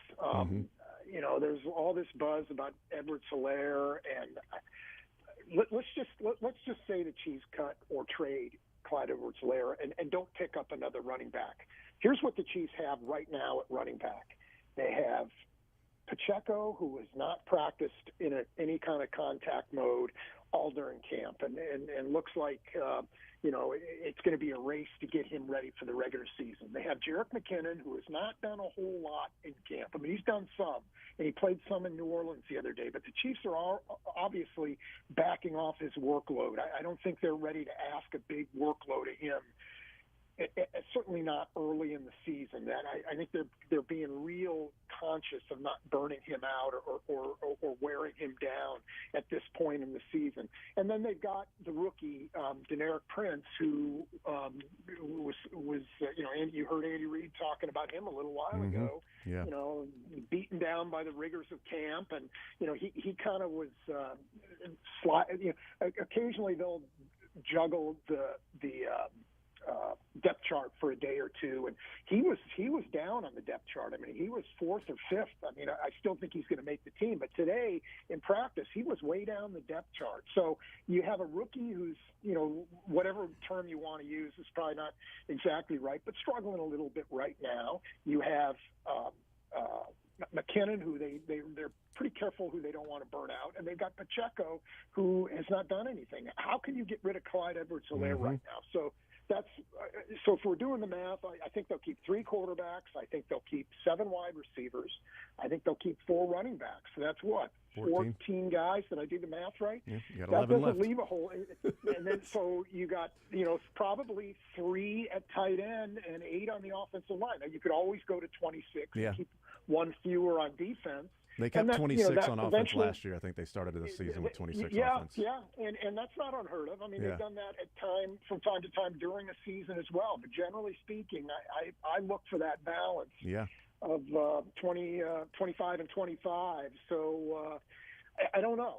I don't know that they can afford to keep 4 tight ends right now. So, but they're not in the business of putting good players out on the street right now either. So, that may be how it goes. But I wouldn't necessarily think the Fortson injury means, well, we're going to keep 4 tight ends. I mean, there got to be 4 tight ends they like, and I think 3 of them are going to make it, and then we'll see about the 4th.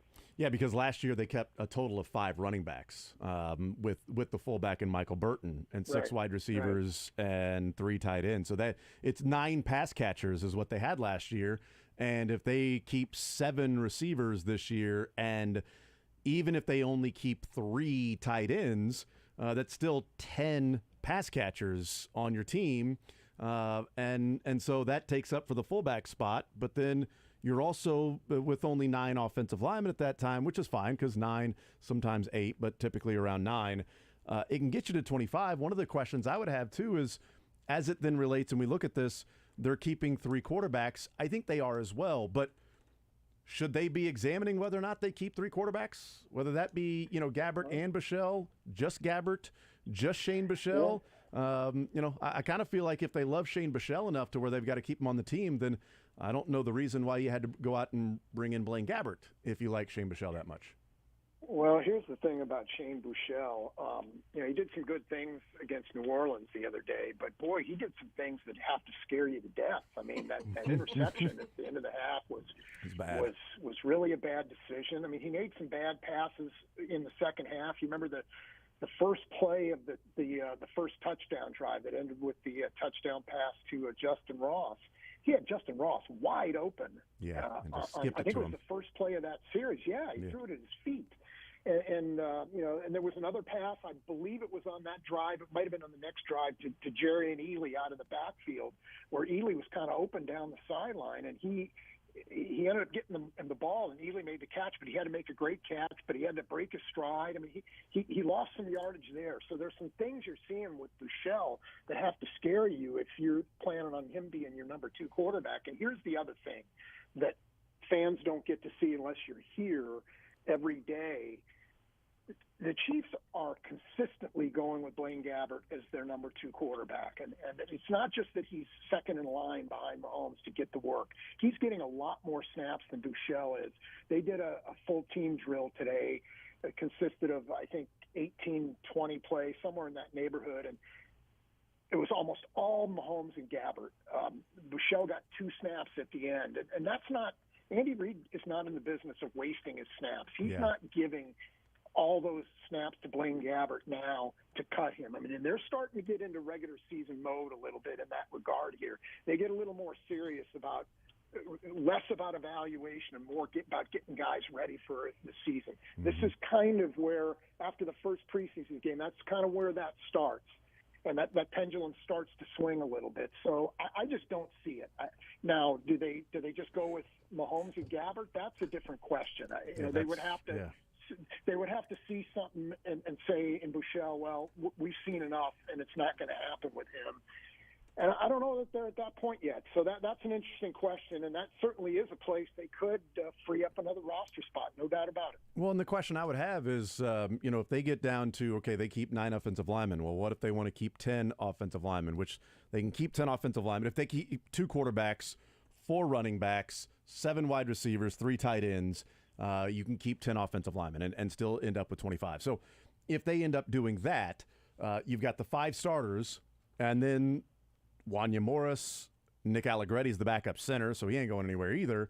So there's 7, and then Niang, Prince Tega Wanogho, and Darian Kennard. If you keep 9, one of those guys has to go. So is one of those players more important than the 3rd quarterback on a team where if you're playing your 2nd quarterback, it really doesn't matter the rest of the roster. So the 3rd quarterback value there, as opposed to, Morris can be a swing tackle, Prince Tega Wanogho's playing left tackle, Niang's playing right tackle, and you've got Allegretti and Kennard as some backup guards in the middle there. That would make more sense than a 3rd-string quarterback in Bichelle, who I know they like him, Adam. But if they liked him that much, then they wouldn't go out and have to spend money on a Chad Henne and a Blaine Gabbert. When they signed Blaine Gabbert, I really thought there was going to be a kind of a competition for the number 2 quarterback job. I really did. I thought that the Chiefs would look at both guys and make a decision at some point. But we have not seen that at all up here. It has been consistently, and this is even going back to OTAs, it's been Blaine Gabbert clearly as the number 2 quarterback. And today's practice was probably the best example of all, because this is, again, when they start shifting their focus from developing guys and evaluating guys to getting guys ready for the regular season. And Shane Buechele didn't get what he normally would have early in camp, his amount of work. It shifted dramatically towards Blaine Gabbert. So, I'm with you. And, if you're talking about a guy like Matt, nowadays teams can use their practice squad like a AAA team. You can call guys up almost at a moment's notice. So, to me, it makes more sense to try to get a guy like Matt Bushman onto the practice squad, and you can have him ready if you feel like you need him in a particular game, either as a 4 tight end or there's an injury to one of the other guys, you can call him up. So that, to me, makes more sense. They have 16 spots on that practice squad. So, that to me makes a whole lot of sense to do it that way. But Brett Veach and his group and Andy Reid, they might disagree. Yeah, and the offensive line thing is interesting because, again, we went through the 5 starters that are there. Wanya Morris isn't going anywhere, and Nick Allegretti isn't going anywhere. Wanya Morris came in and was the backup left tackle, and Niang played right tackle. And then Wanya Morris played right tackle, and Prince Tega Wanogho played left tackle. And then Wanya Morris came in and played left tackle, and then Niang played right tackle. And they flipped him back and forth each and every drive. They clearly want him to be the swing tackle and get him as many reps as possible. And if that's the case, he can be a swing tackle. Prince plays the left side, Niang plays the right side, and then you need another guard sort of there that can help you out in the middle. I wonder who they move on from at that point. Is it Niang? Is it Prince Tega Wanogho? Do they feel that comfortable in Wanya Morris that if Donovan Smith goes down, that Wanya Morris can fill in and slide in that spot and not Prince Tega Wanogho? Because I pointed out earlier in the show, Adam, that Chris Jones ends up playing the year on this contract. They need to make some moves to be able to clear up some cap space just so they can keep the lights on as the season goes along. That if they trade Prince Tega Wanogho, they actually save $1.5 million. And it doesn't have to be for you're going to get something crazy. It could be a team that needs a good backup left tackle that they feel like can, help them, maybe some injuries or something. And, hey, we'll switch 7th rounders. You get our 7th rounder, we'll get your 7th rounder. We'll give you Prince Tega Wanogho, and we'll shave $1.5 million off the salary cap. And save that to help keep the lights on if Chris Jones is going to play the year on his contract. I wonder what the offensive line is going to look like and who out of Niang, Prince Tega Wanogho, and Darian Kennard that they decide that they're just going to have to cut ties with if they want to get down to 9. Yeah, and I don't even know.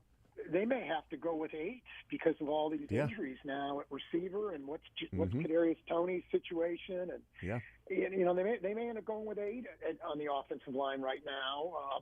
So, it's not just a depth question there. It's also a good players question. Are you if you're going to keep a 9th offensive lineman, is he a better player for you than your 4th tight end or your 7th wide receiver, whatever it might be? So, there's a lot that goes into it. And, again, they can stick a guy on the practice squad who they like. And there's an interior lineman by the name of Mike Caliendo. I mean, I can certainly see him at a minimum sticking around on the practice squad. So, they've got they've got some ways to keep people around that they like and keep them around for depth. So, to me, it just doesn't seem right now like a year to be keeping 9 offensive linemen, but again, they might disagree with that. Yeah, I mean, that's going to be really fascinating as final cut down day to see where they end up with those 10 guys that feel like they all could have a spot on this roster to get down to 8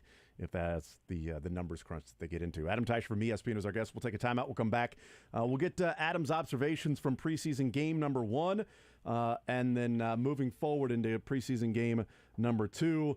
Felix Anudike-Uzomah, what he looked like, some of the younger wide receivers as well. We'll do that as we continue rolling along. More Zone on this Tuesday edition, heading up until 2 o'clock. Drake isn't back there. I was wondering. I was like, Jason, did you forget what day it was? Drake's walking back down the hall. He's smiling. We'll take a break. We'll come back and that's an empty chair. More Zone next. You're in the zone with Jason Anderson on Sports Radio 810 WHB.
I'm continuing right here on Sports Radio 810 WHB. Adam Teicher from ESPN, our Chiefs insider. All right, Adam, preseason game number 1. Andy Reid felt that there was a little less enthusiasm than maybe there could have been with that. The tempo, he would have liked to see more of that. But what were your observations and takeaway from preseason game number 1 for the Chiefs? Yeah, pretty sluggish, particularly with the starters, particularly on defense. And you would like to see more, but you know what? I kind of get it. The Chiefs have played a lot of football the last few years. I mean, there have been a lot of games, and this is the most meaningless of games that this team has played. And so I kind of get how they might have been a little flat when things got started. But I would think that would change on Saturday in Arizona. We'll see, but I can understand it maybe coming out of the chute and maybe one time, but if it repeats itself, then you have to wonder a little bit about what's going on. But it clearly, the one thing that kind of stood out to me, particularly on the defensive side, was not a whole lot of pass rush. And I know they're not designing things and game planning for the Saints or anything like that, but you'd like to see some guys win maybe a little bit, just win their matchups and get some pressure on that way. And there wasn't a whole lot of it, and it was a small sample size, and so there's some things that can explain it, but not a great start for that group without Chris Jones. So that's one of the areas I'm going to be looking at on Saturday in Phoenix. Do you think the enthusiasm and how hype Patrick Mahomes was the rest of the game had anything to do with maybe his feeling of how maybe lackluster or sleepy that the first team came out, and maybe he was trying to then recreate or generate some tempo, some enthusiasm on the sideline because maybe he just felt the entire team being a little sluggish or down? I don't think there's any doubt about that's what that was all about. He's going to be happy for Shane Buechele, no doubt. I mean, that's a guy he spends a lot of time with, and his feelings about that are genuine. I know, but what happened with Buechele with the touchdown passes, but in terms of the energy, I mean he shouldn't have to be that guy, but it turns out in New Orleans the other day, he had to be that guy. So, I do think that had a lot to do with it, that he felt like he needed to get some guys going a little bit. Any concern that, it's one possession by the first-team offense with Mahomes and 2 possessions on the first-team defense out there, neither of those possessions with Chris Jones, but any concern that, we see preseason game number 1, and the last time these guys were on the field, they were winning a Super Bowl, the highest level of their career, playing at the highest level, the biggest game of their careers, and the next game they play is a preseason game, and they're trying to run it back, and they're trying to win a back-to-back Super Bowls. Is there a concern that, even when the season starts, that there would be an element of like, let's just sort of get through this stuff to where we can finally get to when the season really matters for us late in the year against the teams like the Bills and the Bengals, and then the postseason and on to the Super Bowl, rather than just week in, week out, that sort of grind? That in any concern that there's an element of that already was seeping through the surface in preseason game number 1? Yeah, I think that's human nature. Again, the Chiefs have played a lot of games and a lot of big games in the last few years, and to me, particularly if you're a veteran guy who's been through at least part of that, how can you muster the enthusiasm? How can you muster that energy? And every time, and you'd certainly rather see that now than when the regular season begins. I mean, if they get to opening night and say, oh, wow, it's only the Lions. They've been terrible forever. This feels like a preseason game. I mean, then that's a problem.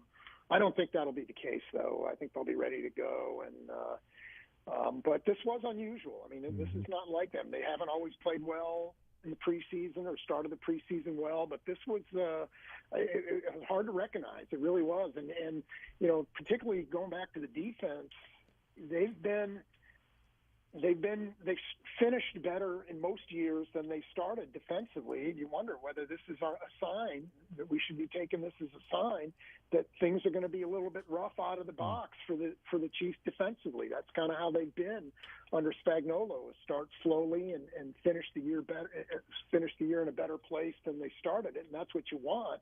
But is that going to be good enough? When the regular season starts, and I'm not big on having to see success. The team do a lot of good things in the preseason, particularly a team like the Chiefs. They've accomplished enough. They're good enough where I don't know that it's necessarily means a whole lot that they would go out and dominate in a preseason game. But as bad as it was in New Orleans the other day, I feel like I kind of need to see something out of that group, the starting group, this weekend in Arizona.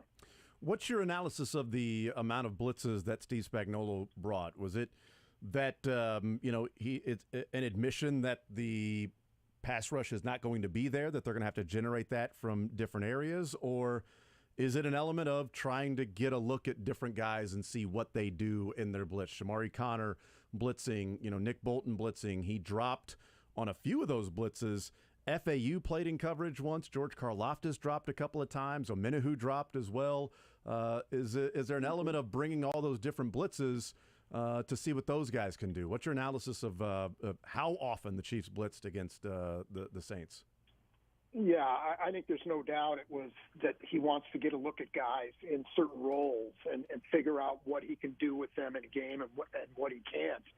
A guy like Shamari Connor, I think he's going to have an interesting role. I want to see exactly what it is when the regular season starts, but I think he's going to do some interesting things, and he might be that blitzer that the Chiefs have, he's kind of found from every year, it seems like, out of the secondary. And, he had a couple other nice pass rushes besides the one where he got the sack. So I feel like he's got some possibilities in that area. So, yeah, I don't feel like he needs to, for lack of a better term, goose their pass rush. I mean, we're not at that point yet. They may get there against the Lions where he's got to do some things that he maybe would rather not do to get pressure on them, particularly if Chris Jones isn't playing. But it certainly would be a thing where he's looking at guys right now. Adam Teicher from ESPN is our guest, and you mentioned Shamari Connor, so I wanted to talk a little bit about the secondary.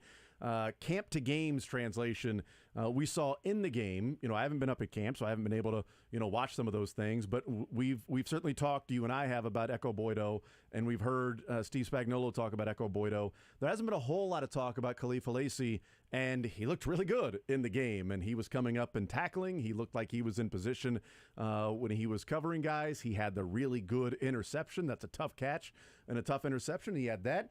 Have you been seeing him in camp do some things and playing with the second string, or is this a guy that when the lights were on that Steve Spagnuolo and Andy Reid talk about that, hey, we get an idea of what these players can do when it matters? Is this an example of maybe a guy that hadn't flashed in camp and then all of a sudden he's doing that in the game and it's like, okay, well, now he's really on the radar? Yeah, no, Halasi has done some good things in camp, and I think he, even before the game in New Orleans, was a candidate to maybe stick around on the practice squad. And who knows? The Chiefs have already lost Najee Johnson for the year with that knee injury, and now Nick Jones is hurt, and L'Jarius Sneed, we haven't talked about him. He hasn't practiced for a long time. So you start to wonder what his readiness for the regular season is going to be. And so you never know. I mean, the Chiefs might need depth. And I feel like even though the Chiefs have used Boydo more with that first unit, just kind of get a look at him, I think Halasi has been more of a guy that's caught your eye. That's going to be an interesting guy to watch on Saturday in Arizona. Again, I'm probably too early to say he's going to make the team, but I feel like he's a strong candidate to make the practice squad.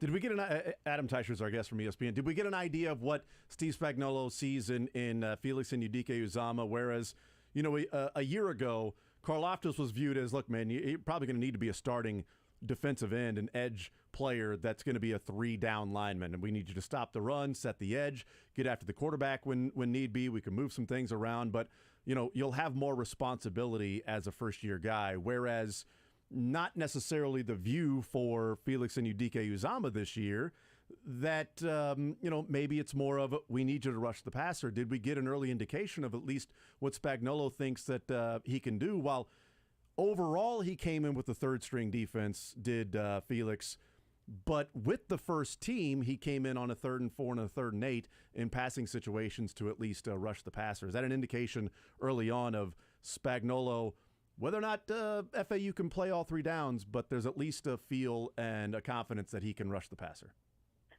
Yeah, I wouldn't say that yet. I mean, he's not. He's done some good things up here at camp, but not consistently. There have been times where he's just been washed out of a play by one blocker, and so it isn't there consistently with him. And but he's in a spot now where the Chiefs have to get something out of him. There's no. Omenahue's gone for their first 6 games, so they don't have him. They still have Mike Dana, and they still have Karlaftis, and they still have FAU, but he's got to be a part of this. I mean, he's got to be a guy who, even if he doesn't play a full complement of downs, which I don't think he will, he needs to be part of that rotation to hold up, not get pushed out of plays as often as we've seen up here. So that's a guy that the pressure increased on him quite a bit without Omenahue now that he's not going to be around. And what if Chris Jones doesn't show up, and what if Tershawn Wharton can't make it back to the start of the regular season? Now that won't necessarily affect FAU's playing time because he's at a different position, but it increases the pressure on him to perform. They really need his help. And I'm just not sure it's going to be there consistently. We haven't seen it yet. Let's put it that way. Has a slimmed-down Danny Shelton given himself a chance to make this squad, the initial 53? Yeah, I think so. I didn't have him making it when camp started, but I counted on Chris Jones being here. And now, Wharton made it back to practice. Now we haven't seen him the last couple practices. So, there may have been a setback there. And now I wonder whether he's going to be ready for the regular season. So, yeah, I think Danny Shelton is playing himself into a spot on that opening day roster, particularly if Jones and or Wharton don't make it back. Last one for you. Preseason game number 1 in the books. Anything particular that maybe you'll be keeping an eye on as they take the field for the second time on Saturday against the Cardinals? Yeah, mainly it's the pass rush, and can they be a little more productive with the starters than they were last time? And do they have to blitz as much as they did the last time around in order to get pressure? So, I think that's the number one issue right now with this team. I think is where's the pass rush? That those 50-some sacks that they had last year. What was it, 55, 56? 55, I think they got to, yeah. Yeah, and that was such a big part of what they were and what their success was last year. That kind of came as a surprise, certainly to me. After the last few years, they've been, among the worst teams in the league. I don't expect them maybe to be second in the league this year, but boy, they've got to be better than they were in 20 and 21. And right now, I don't see it coming together. Again, Chris Jones isn't here. Yeah. But without Omenahue, boy, I think it's going to be difficult for them to get to where they want to be in that part of the game. So that's kind of what I'm looking for, is whether they can be any more productive than they were in New Orleans with that group. Adam Teicher from ESPN. We'll see what happens coming up this weekend. We will talk next week. Adam, great stuff as always, and enjoy the game this weekend. And heading back to KC here very soon as training camp in St. Joe will break. Absolutely. Looking forward to it. Absolutely. There's Adam Teicher. Great stuff from him as always.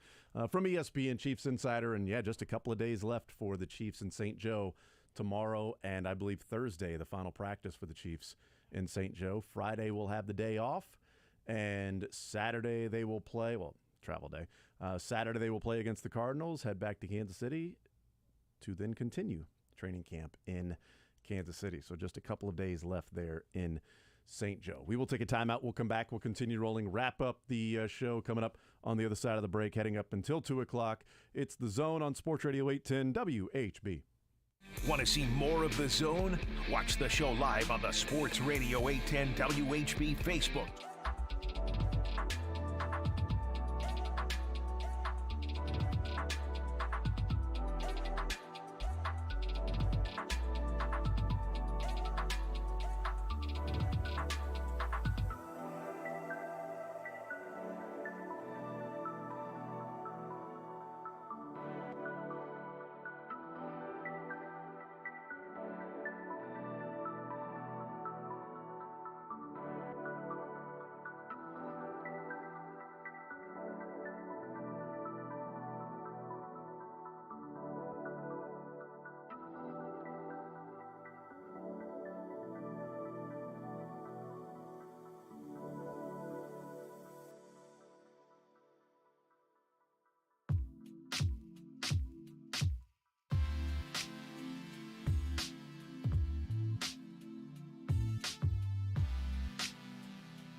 All right, we continue right here on Sports Radio 810 WHB. Jason Anderson with you, Josh Briscoe and Drake. One more segment to go. It is an interesting point from Adam Teicher that, Turk Wharton returned to practice, got some reps in there. We haven't seen him since, and didn't play in the game, missed practice today.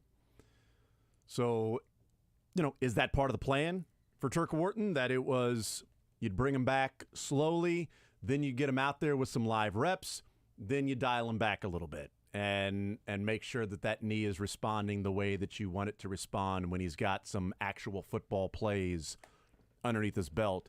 And, okay, well, we're going to have him miss practice. Is that the plan, or was there somewhat of a setback, and did the knee not respond the way that they were hoping it would respond when he actually got some live reps playing in a game and not just slowly integrating back in? So that is a concern that he's not out there. And like we were talking about earlier, we just haven't seen L'Jarius Sneed in forever, which we're at a point now, again, here in the final days of camp, when you start wondering, every time someone's missed as many days as Sneed has this camp already, we start having the conversation about, okay, so they can cut Blake Bell, IR to return this guy, bring back Blake Bell. Like we've done that for Kadarius Toney. We were doing that for Jody Fortson. Now, obviously, won't be a factor. I don't know what the plan is there. But, right now for this defense to be missing Chris Jones and L'Jarius Sneed, I don't think it's probably not their two most important players, but it's 2 of 3 or 4, if not 1 and 2. You can probably make an argument that it's 1 and 2, with a pretty big gap between 1 and whoever else you pick next. But, man, it is a tough injury run here. They've avoided really, really serious ones to really key players, but a lot of dudes down the depth chart today, obviously, and then I really don't know where we should stand on Sneed. And I don't know where we should stand on even a guy like Nick Jones who's seeing a hand specialist. Yep. And if he has to have surgery on those fingers, then is he a guy that you cut Blake Bell, Nick Jones makes the 53, you then put him on IR designated return, one of your 8 guys, and then you bring Blake Bell back, and Nick Jones can come back later on after the fingers get worked out because they really like him, and they don't want to, maybe lose him or just simply put him on the practice squad or wherever it might be, and they may not want to put him on IR and have him lost for the entire year, like they have to do with Jody Fortson. So that's going to be an interesting one when he sees the hand specialist, if there's going to be Nick Jones this year, or is there really a spot opened up for Khalif Alesi or Echo Boydo? Right, which they have found a way to take guys who undrafted free agent types that or at least these later round picks, and again maybe Nick Jones ends up being the Nazeeh Johnson of this year. They're both the last pick of their respective draft classes, and maybe you say, all right, this year is all about you just getting up to speed at the NFL game anyway. Maybe some of that can be done from IR with mental reps and all of that, but you want to see these guys continue to be actually usable depth on the depth chart while they're getting that work in practice every day too, and I don't know. I'm going to be very interested to see where some of those more final IR decisions end up falling. An interesting, Teicher talking about that. Yeah, there have been some times in practice where FAU just sort of got washed out and hasn't really flashed much. But in the game, I thought it was an interesting move that 3rd and 4, 3rd and 8, the 2 drives that the first string defense had, Felix was out there, along with Malik Herring sliding down to defensive tackle, Omenihu sliding down to defensive tackle, and Karlaftis on the other side. That, at least from that standpoint, that he viewed him as he can rush the passer. He's in here to go get the quarterback. Because when it went to second string defense, it was Herring and Kendo. And when it went to third string defense, it was Herring and then Felix. So the overall defensive end spot, second team, third team, Felix is on the third team. Pass rushing specific situation, he was at worst on second team, because if Chris Jones is there, well, then maybe they go with Herring, Jones, or maybe they go with Turk, Jones, Omenihu, and Karlaftis, or something like that. But Felix was the first guy up there in a obvious passing situation, coming off the bench, off the sideline. You go in there, and we're going to move some things around so that you can get on the field. And that's different than what they had with George Karlaftis last year. Right. Because Karlaftis, it was, dude, you got to play. There's way more on your plate than others.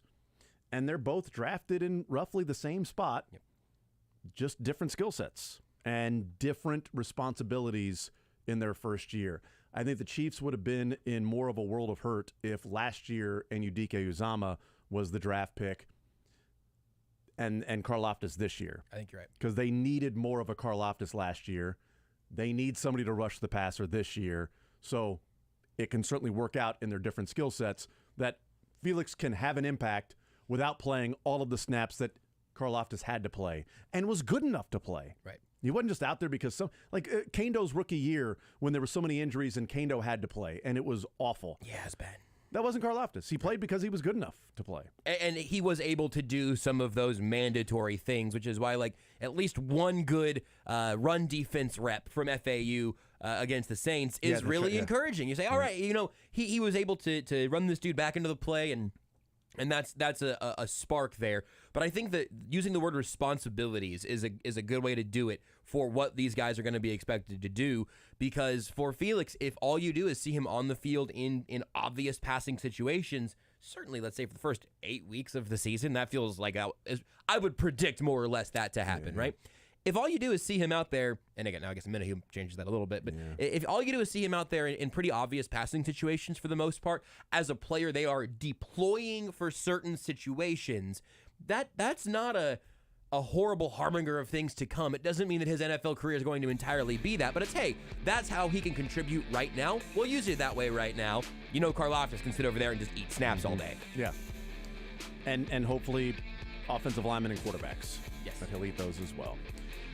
We'll see. Another practice tomorrow for the Chiefs. Another practice on Thursday, and then they will wrap up the St. Joe edition of training camp and head to Arizona to face off against the Cardinals, where I say nobody needs to play on that turf. Seems unnecessary. Nobody should play on that particular turf. So. Mental reps, the preseason game. That's exactly right. Keep it locked right here the rest of the day. We got Best Of coming at 6 o'clock. The night shift with Jack Johnson at 7 o'clock. But we got the program coming your way with Soren Petro and Curtis Seabolt here at 2 o'clock. Enjoy the rest of your day right here on Sports Radio 810 WHB.